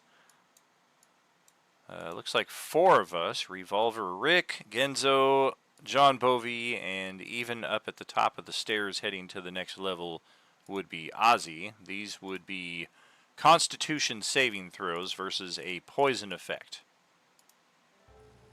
Finally in the right place. Right? Youch. Well, Genzo's not in a very good state there. The other 2 of you... Can I inspiration that? That would be a good start. You would still need a little bit more than that. Could I hero point it as well? You could.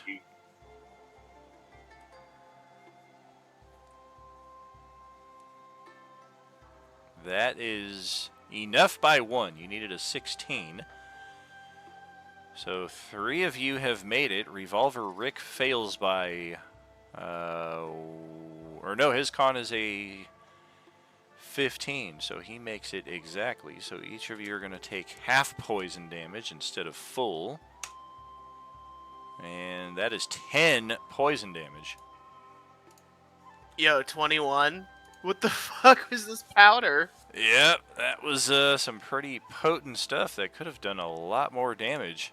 As Revolver Rick all of a sudden just starts collapsing and backing away Jump from on. that. God, what the fuck? No, Papa! Coughing and hacking as I do it, I stuff the samurai pack. or 100% armor coughing in up my blood. pack. Yeah, once the cloud bursts forth, it is not a persistent effect, and with the windows and the breeze outside, it is more of an annoyance after its immediate dispersal than anything else. So it's not a continuous roll save like a cloud kill. It does rapidly dissipate, go out the windows, and any thing that you wish to do with the armor after that point doesn't appear that there are any countermeasures in place to prevent. Probably like next long rest. I'll try it on, see how it fits. I slap Bon John as I run past. You can tell that the buttocks plates are quite caked up. Very good. Oh, let me Are they investigate biting that. like my chaps?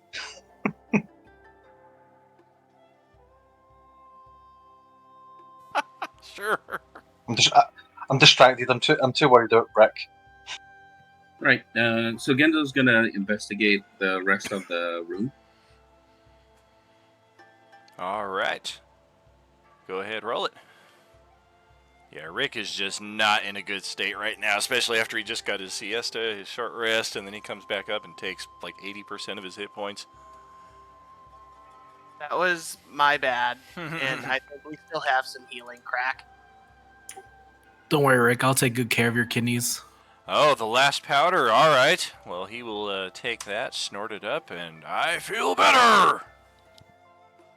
Can I use Second Wind just whenever, or does it have to be in combat? It does not have to be in combat. You're just limited to how often you can use it. Right, okay, yeah. I'm gonna just pop my Second Wind real quick. All right. As far as anything else in this area, there is not much of interest. Have we checked outside?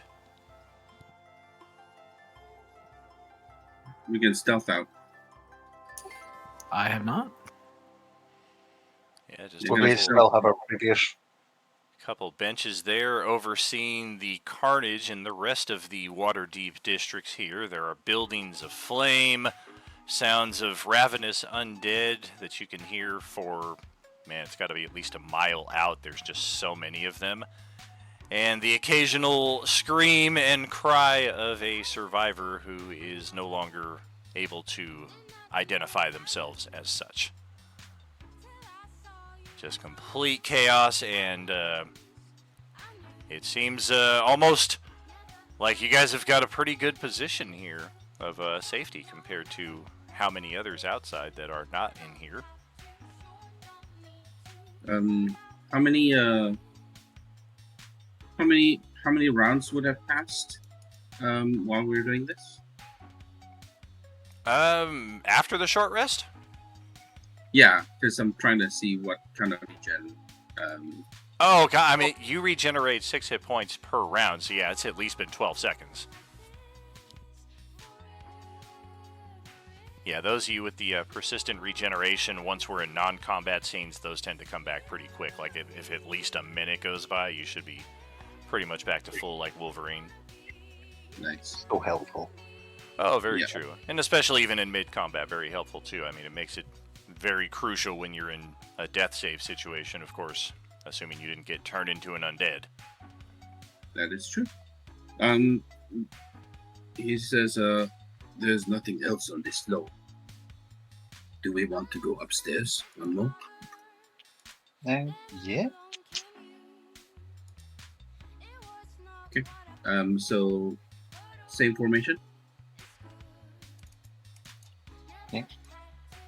Opie will decide against tinkering with the vase after seeing the eruption of poisonous powder from the samurai armor tinkering.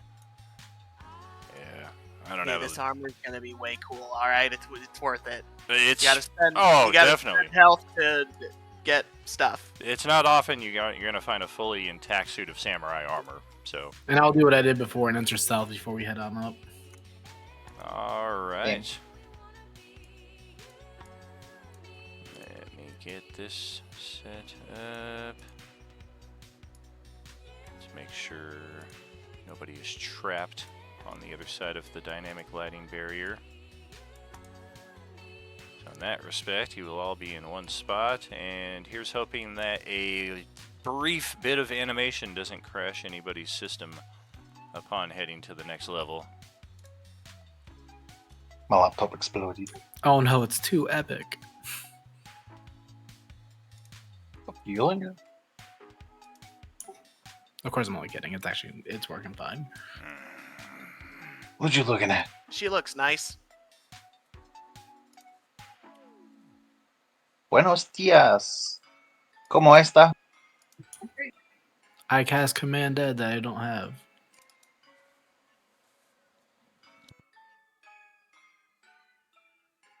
Is someone there? No.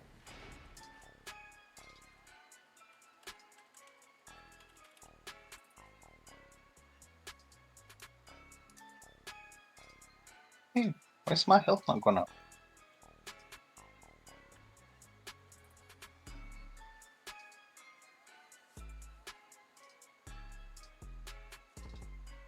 I kind of want to ask if it's friendly, but then I don't want it to throw bombs at the stairs if it's not. So with us being in stealth, have we succeeded the stealth to make sure that we aren't seen right away if we move, or? We're gonna need a group stealth check in that respect, and that's basically determined on the overall group average. I am not good at those. Bond is more of a breach and clear kind of guy.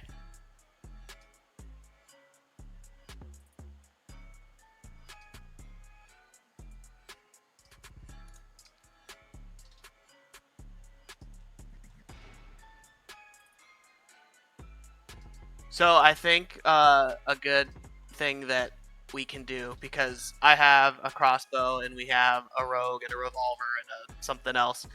What if we all just run up there and kind of sit like right here-ish, and we can point projectiles at them and be like, "Are you friendly? What's going on up here?"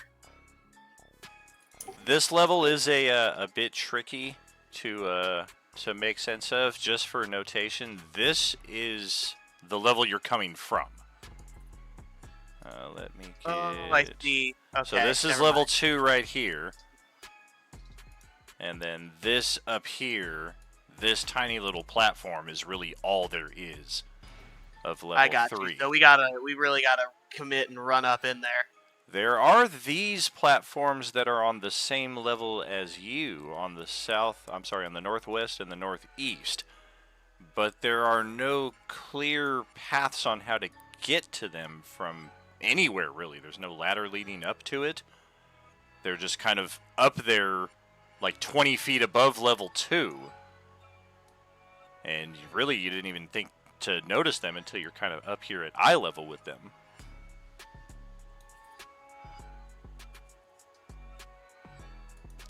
So yeah, as far as our group stealth is going, we are not looking the best here. Who are we missing? Yeah, I would say let's get I'll one. roll it. Yeah. It's not gonna go well. Right. Yeah, especially if you're wearing heavy armor, it's likely to impose the disadvantage. Well, if someone has a rope, I could tie it to one of my arrows and shoot it up top. We can just kind of climb our way up, no? Quite possible. There's definitely ways up there. Well, you do see that Genzo has wings. Bro, fly up there. What are you doing taking the stairs? I'm doing to protect you. I don't need protecting. I I could lizard my way there. Can Genzo take me up to one of them? Yes. Should we talk first? Well, she is definitely aware of your presence with the group stealth check that we have. 2 of you very good, 3 of you not so much.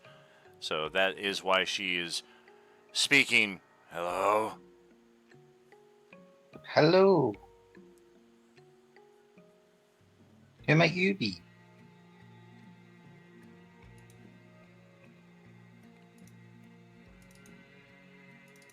Well, I guess we'll just go in then and see if we can reason. If it's sentient enough to ask him, like, say hello. Are you alright? I'll still keep my distance just in case, though. Look at what I have become. This is not all right. What? Hey yo, are they nasty looking? I What yell say from have you there. done to me? You've Oh, it wasn't cursed bad. me. You've destroyed what I am.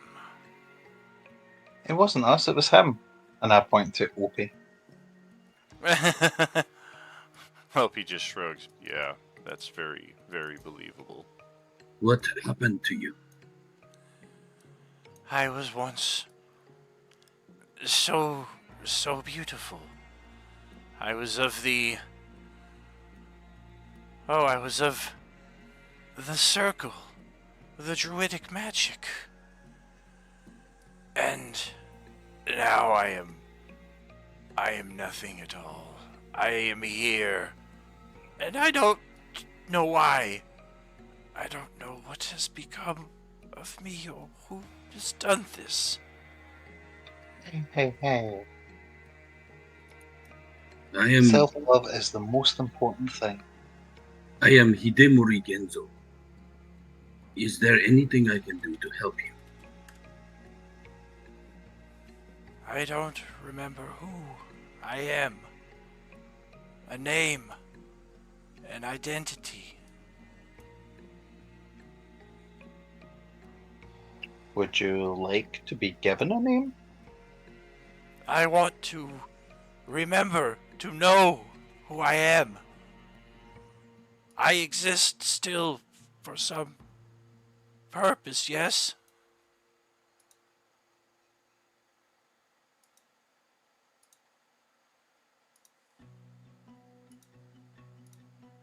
It is Well, not of course, random. all life has purpose. It is not random chance of fate that I still draw life or whatever. I mean, you can choose what you do with it. You know, you're still here. What would you like to do with it? If you want to find out who you are, go looking for it. Do you remember how you got here? Do you have any recollection at all before you got to this point? I don't. The stupid game master rolled a 3 on my intelligence. That's tragic. Perhaps I can give you inspiration. He's been running low all this time. I got 5 ones in a row. It's good. Yeah. Do you want a hero point? Can Genzo give this thing an inspiration? A taste of life, as it were. A flicker of memory. A scent of a flower. Hey, that's better. Would a hero point help as well? Oh, definitely. Yeah, then please. Can I send Bouncy to go play with her? Can you do what with the who? Bouncy's the ferret that I summoned on the short rest. Oh, and you want to do what with it? Like, send it over to, like, you know, she's talking about how she wants to experience life, you know, smell the flowers, all that kind of stuff. Okay. So, you know, cute little animal. Sure. Yeah, she is very, very interested in the ferret. Perhaps more than anticipated. as she seems to develop some kind of bond with it, and a light bulb goes off over her head as she responds to Genzo and says, Lilith.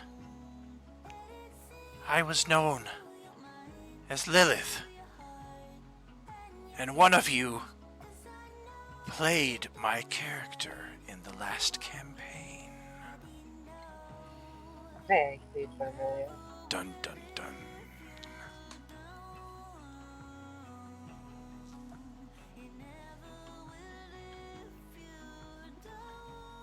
That's so ominous.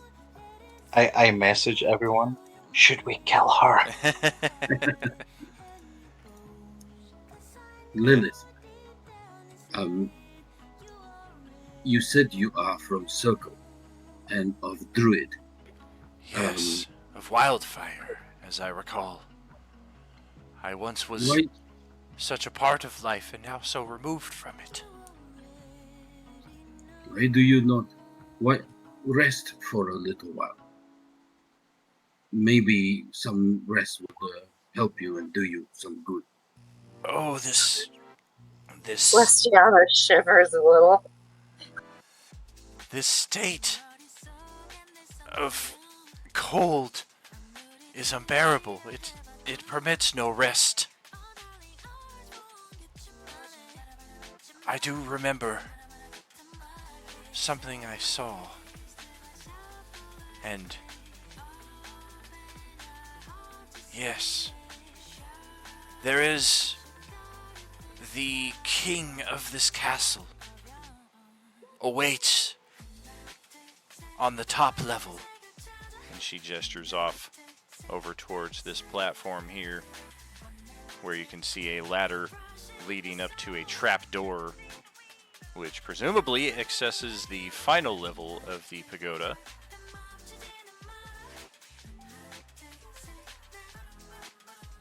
Up we go, I suppose. We should make her go first, though. May I join you? What is this king of the castle? Is he hostile or friendly? He is like me, but driven mad with the transformation. He seems to possess no attachment or sentience to his existence. I would observe this confrontation more closely if you would permit it.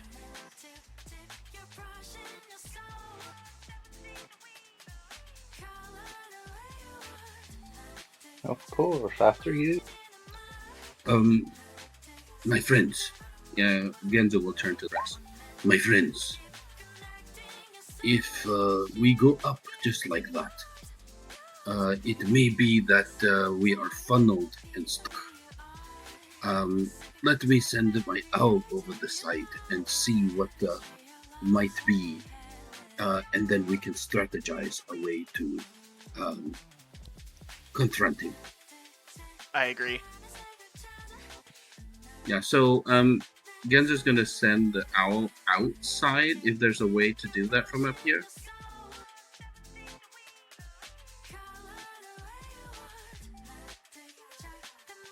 Sure. Just 1 second.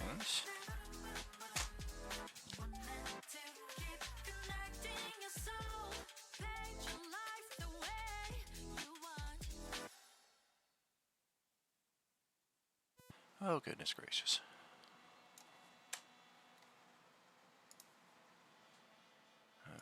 Okay.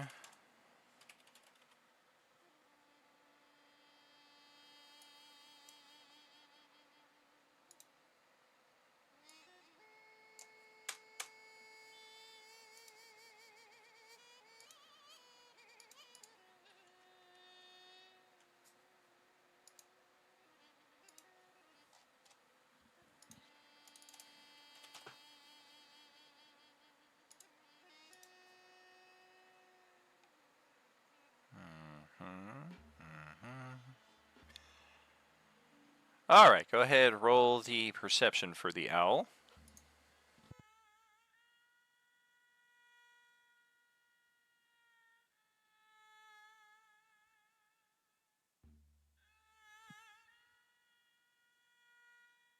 Does have a +3 to that. I'm gonna try an inspiration. Okay. I think it has advantage on perception checks if it's trying to look at something. Oh boy, that's not that. That's. I'll do a hero point. It does have advantage on perception checks, yes.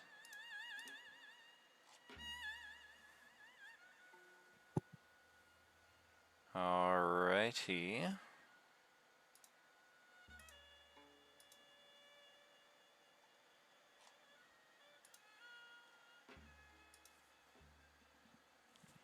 Ouch.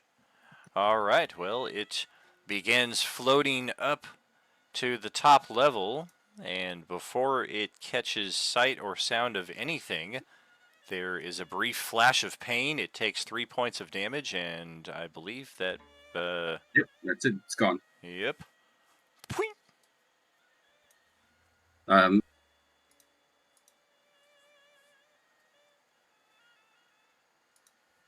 Something attacked it. It is dead.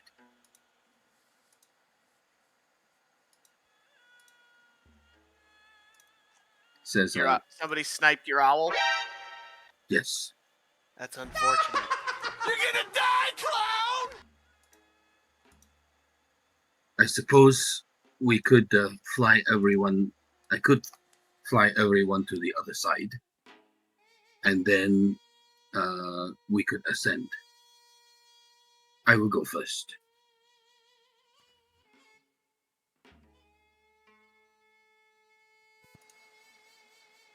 Any objections? I'd rather walk. Is there anything in this stuff to the left?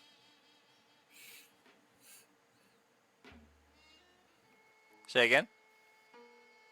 Like these boxes and stuff, is there anything inside this stuff over here? Oh, gotcha. Alright. But yeah, that sounds okay. Genzo, we should maybe check through this door first. There's probably a way up through this as well. Yeah, sizable stockpile of survival goods. A great amount of dry rations, clean water. There are additionally some alchemist fires stashed in some bags over here on the side. We should not use those in the pagoda. 5 of them in total, to be specific. And these barrels are just filled with wine. Okay, now we're talking.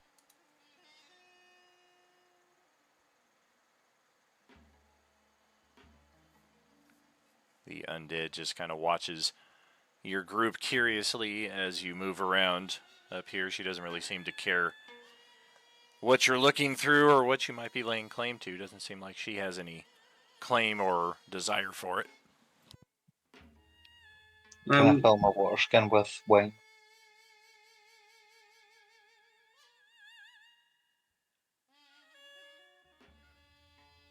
And I guess Genzo will try and get people over.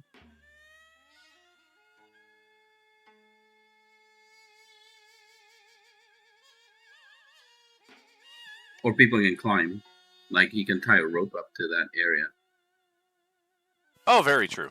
Yeah, once you're able to access that area, it is quite easy to start ferrying people over there one way or the other.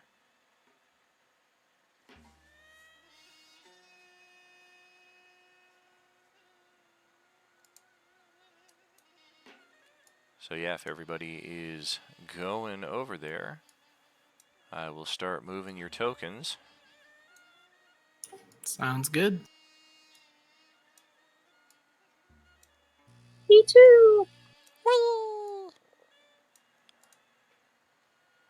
Well, alright. Yeah, here's where it's going to get a little interesting because we've got a 10-foot climb up a ladder opening a trap door, so we're gonna have to funnel out of here one at a time, and likely at half speed for some of us, as climbing does impose that restriction. So let me get our tokens right here.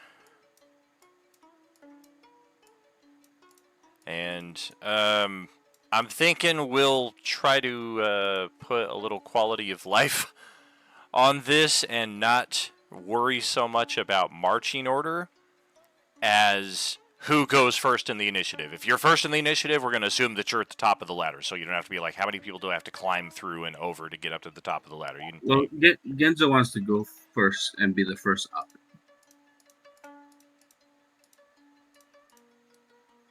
Better Like, roll up- good on your initiative. I'm ready for you guys to approach. So as soon as that trap door opens, I'm going to roll initiative, and then that will determine just what kind of turn order we're looking at here. But let's get at least onto this map right here. We're all going to be exiting out of a trapdoor right here, except for Genzo. He could theoretically just fly around and not go up the trapdoor. Yeah, no, he wants to be the first one up just in case, Hold on He a wants- second. No he wants movement. to tank. Yeah, I am thoroughly prepared for anybody's arrival, so as said, let's go ahead and roll initiative and see Send just what we're looking at. No one here seems to have like a mind link like spell, do they? Damn, I keep rolling 8s on initiatives. That's crazy.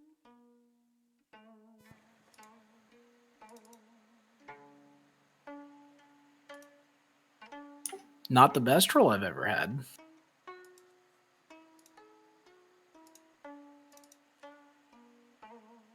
All right. 5 of you, 1 of me. Seems good. So yes, Genzo is indeed the first one out, but not the first one in initiative. You can all hear a sword being drawn very cleanly from a scabbard and almost kind of ringing against a wall in this direction. As John Bovey has the top spot in the initiative, basically it is 10 feet of movement to get to this space, and then from there you're able to move. I will get up there. And then take a step. See what I can see here. Is this the bastard that's doing nasty things? This is me. Let's see. So I used 5 feet of space, 5 feet to get up there, or 15 feet. So I still got 10. I'll just advance, I suppose. And then, is it an action to switch to my crossbow? You do get a free object interaction each turn, which can be used to draw or stow a weapon. It really depends if you need to stow anything, but if you just need to draw a weapon, that would be free. I see. I mean, you were just climbing the ladder. Do you really have anything in your hand while you're doing that? No, but I'm gonna switch back to my sword, and I don't want to have to drop and stow things. Did you use your bonus action? No. So you could use your free interaction to draw a weapon, and then your bonus action to stow. I could. I will do that. All right. So I'll pull the crossbow out. Whoops, whoops, whoops, whoops. I didn't mean to scroll. Oh yeah, about midnight your time should be about when we close down anyway. Usually we're 6 to 9 p.m. Pacific. So that should be like 9 to midnight your time-ish. Fire off the crossbow. Does it hit? That will connect. 18 is the AC. This thing's got its samurai armor on. And that will start chipping away at its HP. Excellent. And then, yeah, I'll put the crossbow back. So next turn, Alright. I'm going to run up on it with the old Battle Axe Classic. That's it. Excellent. And to answer that question in chat, the orange peeler stage 1 or class D would not work on this one, as it is a class C undead. But Ozzy is up next in the initiative, likewise 10 feet to get to this space, and then your turn thereafter. Okay, so another 10 feet. I love when I forget that I turn my camera off on stream and I'm being all expressive and like gesticulating and everything, like people are watching me, and then I go to check the stream and I'm like, oh, I've been off camera for like the last 15, 20 minutes because I was buried in some flour here. Well, you wait. I frequently forget that I have push to talk, and so I'll just be sitting here talking to myself, and then I'm like, you guys are assholes. And, like, you know, I'm feeling ignored. Then I was like, all right, I got to control.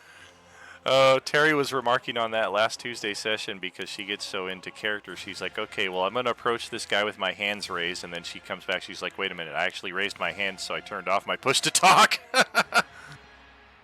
Yeah, well, I had control held, and then I was scrolling up around to my character sheet, and then my map is zoomed out by, you know, however many percent. And I was like, oh, god damn it, that's not what I wanted to do. Womp womp.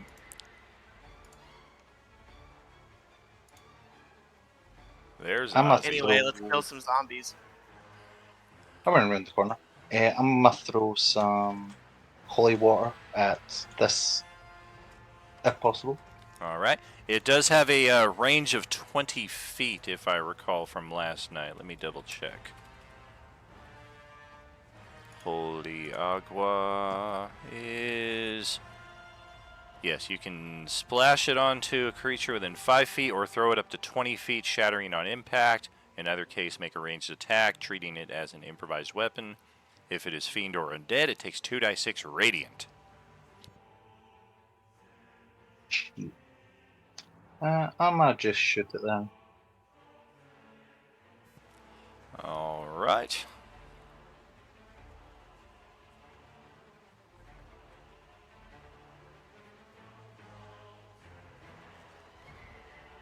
Yeah, I don't think I hit. In fact, I'll burn an inspiration and I'll hit. Alright, yep, 22 will get through. And yeah, this thing has got a lot more hit points than the ones we've been fighting. They're beefy. Yeah, I can't do anything else. That's Alright. So we will, with sword already drawn, advance steadily. And we're going to take a swipe attack on John Bovey here. That is an 11 armor class. Not gonna do it, I'm afraid. Damn. Alright. And we will provoke the attack of opportunity from John Bovey here as we step over to Ozzy. Oh, hello. AC 14. And with multi-attack, we will... Oh, natural 20 on the attack of opportunity. And yeah, second attack didn't do us any good either. A mighty 12 to hit the armor class there, so nope.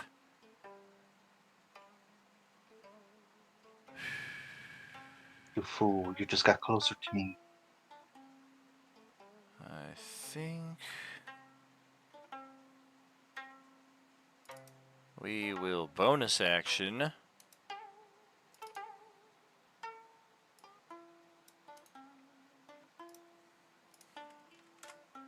This is the effect here if you're not looking behind my GM screen on the live stream.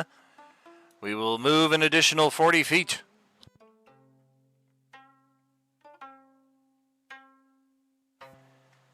Provoke an attack of opportunity in doing so.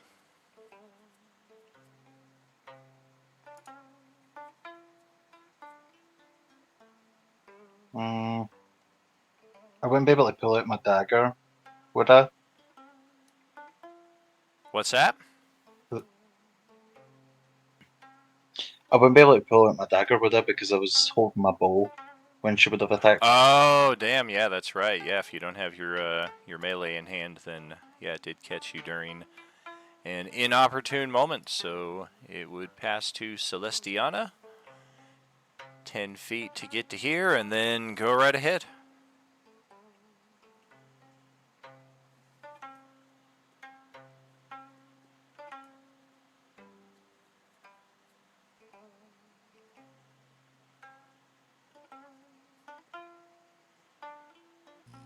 Oh boy.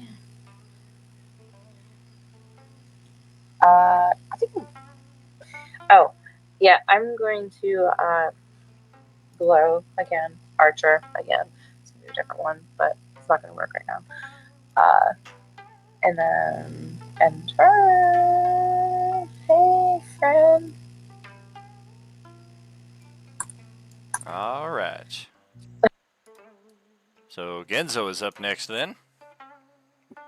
All right, gonna start moving. I think it's gonna go up 5, so that he doesn't have to, move through people.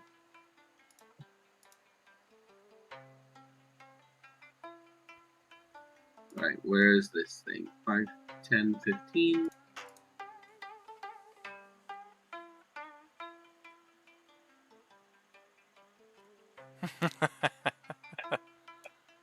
Can't see it.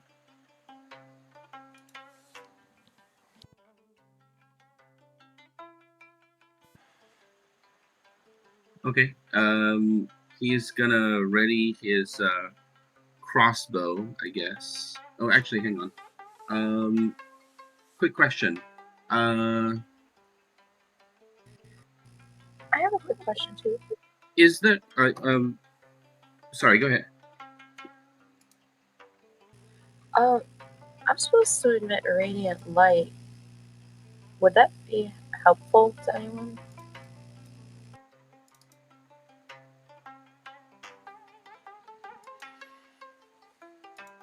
I feel like everybody has dark vision, but there are instances where I'm certain it could be beneficial in I narrative. think I'm the only basic bitch race. I can't see in the dark.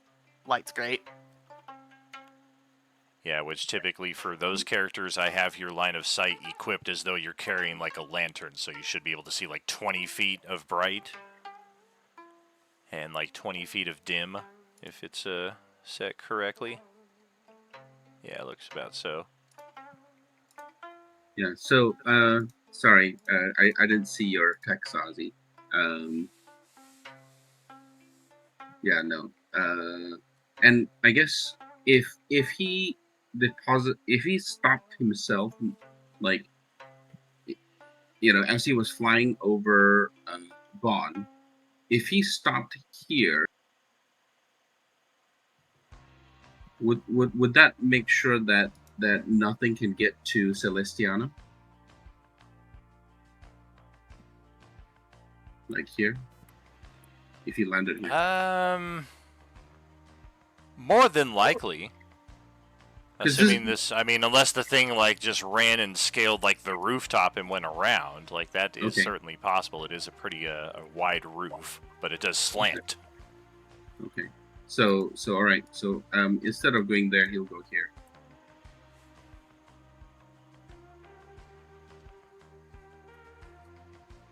Okay. And- oh wait, hang on. Is that a wall next to us? It is. Oh, okay. All right. Okay. Okay, hang on. So going there basically should allow him to hit anything that that passes by. Okay. So he's gonna stay there, and then he's gonna ready an action with his dagger to attack. That thing when it appears, if it's within range of melee range for him. And basically that's it. Enter. Okay. So that will bring Belarin's turn up next. Alright, I'm just gonna move on down here if I can. Somewhere. All right. don't necessarily have to go down the right path there. I was just kind of moving you out of the way because I got these other Oh, tokens. fair enough. That's fair. And let's see. That was. You said that was 10 feet from the ladder, like coming up. Correct. Yeah, 10 feet to get to the space you started in, and then whatever movement you want to do after that. All right. I don't think there's much movement after that for me. I only have 30 anyway. I think I can only move like one more square space. If I did the math right. It does take double movement to go through your ally spaces, so it might be Okay. quicker to go the left path. 'Cause then, yeah, it's what, 15, 20, etc.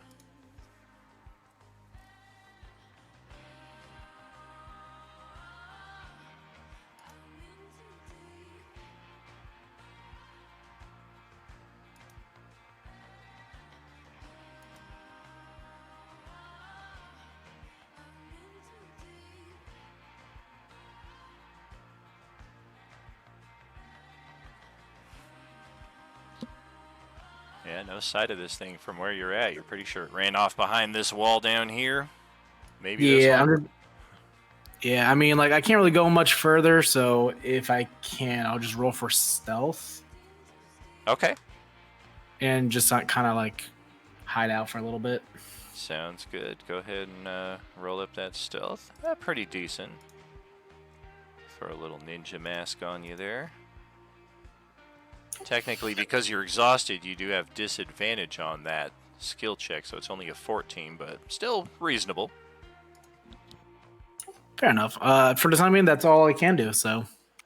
All right, so Revolver Rick is gonna be next. Wait a minute, what's going on here? Okay. So 5, 4, 3 is how we want that. Bam, bam, bam, bam, bam. Perfect.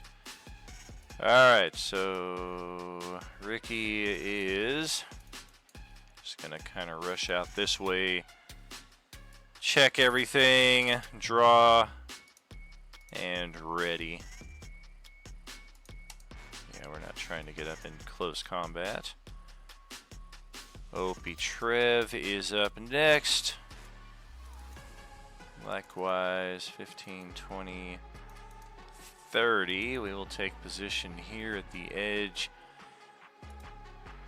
Despite all instincts saying don't look down, we will look down and realize that's like a 80-foot drop all the way back down to level 0.5. So don't fall down there. And if you have movement manipulation and can possibly cause somebody to fall down that could be money. As Lilith will take her turn, let's Is dumbing something Just that push I'm the able boss to down do? the opening. Yeah, bro. Yeah, I mean, Kai had that whip that could pull somebody 10 feet, so in the right angle, that could be very useful.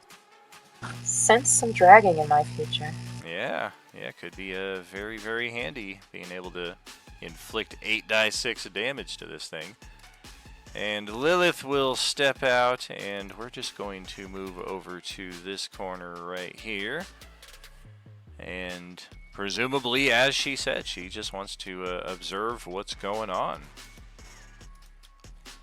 And yeah, as far as round 2 is concerned, this may take us at least like 20 minutes, maybe 25 or so, depending on how tactical and back and forth we get here. So rather than carry it too forward after the fact, let's go ahead and close out a few minutes early here.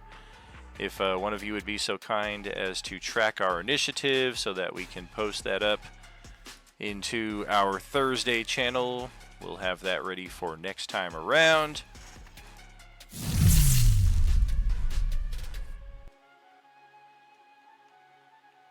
And otherwise, just as always, a round of applause for each of you here, a pat on the back, and a genuine thanks for being here. And as part of this session, we are getting close to the resolution of one of our first major story angles here for the feudal Waterdeep side of our storylines, which is, of course, Wednesday table, this table, and then our Sunday morning table. All three of you are sharing the same storyline, so if there are specific streams that we're doing here that might be of particular interest to you, those two, Wednesday and Sunday morning, would be the other two tables that you might want to peek in on, whether you catch it live, whether you watch the VOD, whether you watch a replay that we put up.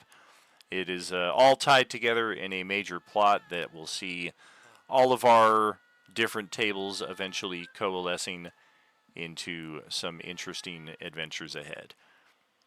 But thank you, each of you, for being here tonight. A shout out to Mark there. Hope you're feeling better, buddy. Hope you can catch up with us next time around. As always, an honor and a privilege to share these tables and these adventures with each of you. Thank you for sharing this time with me. And as always, there is no RU without you.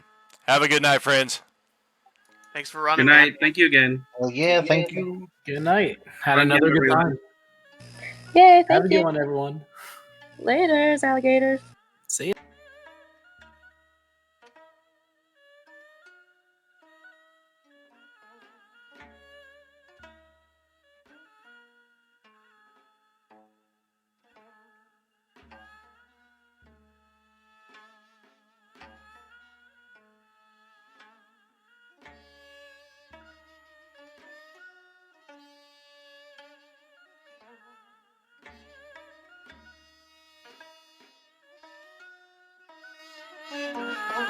Thank you.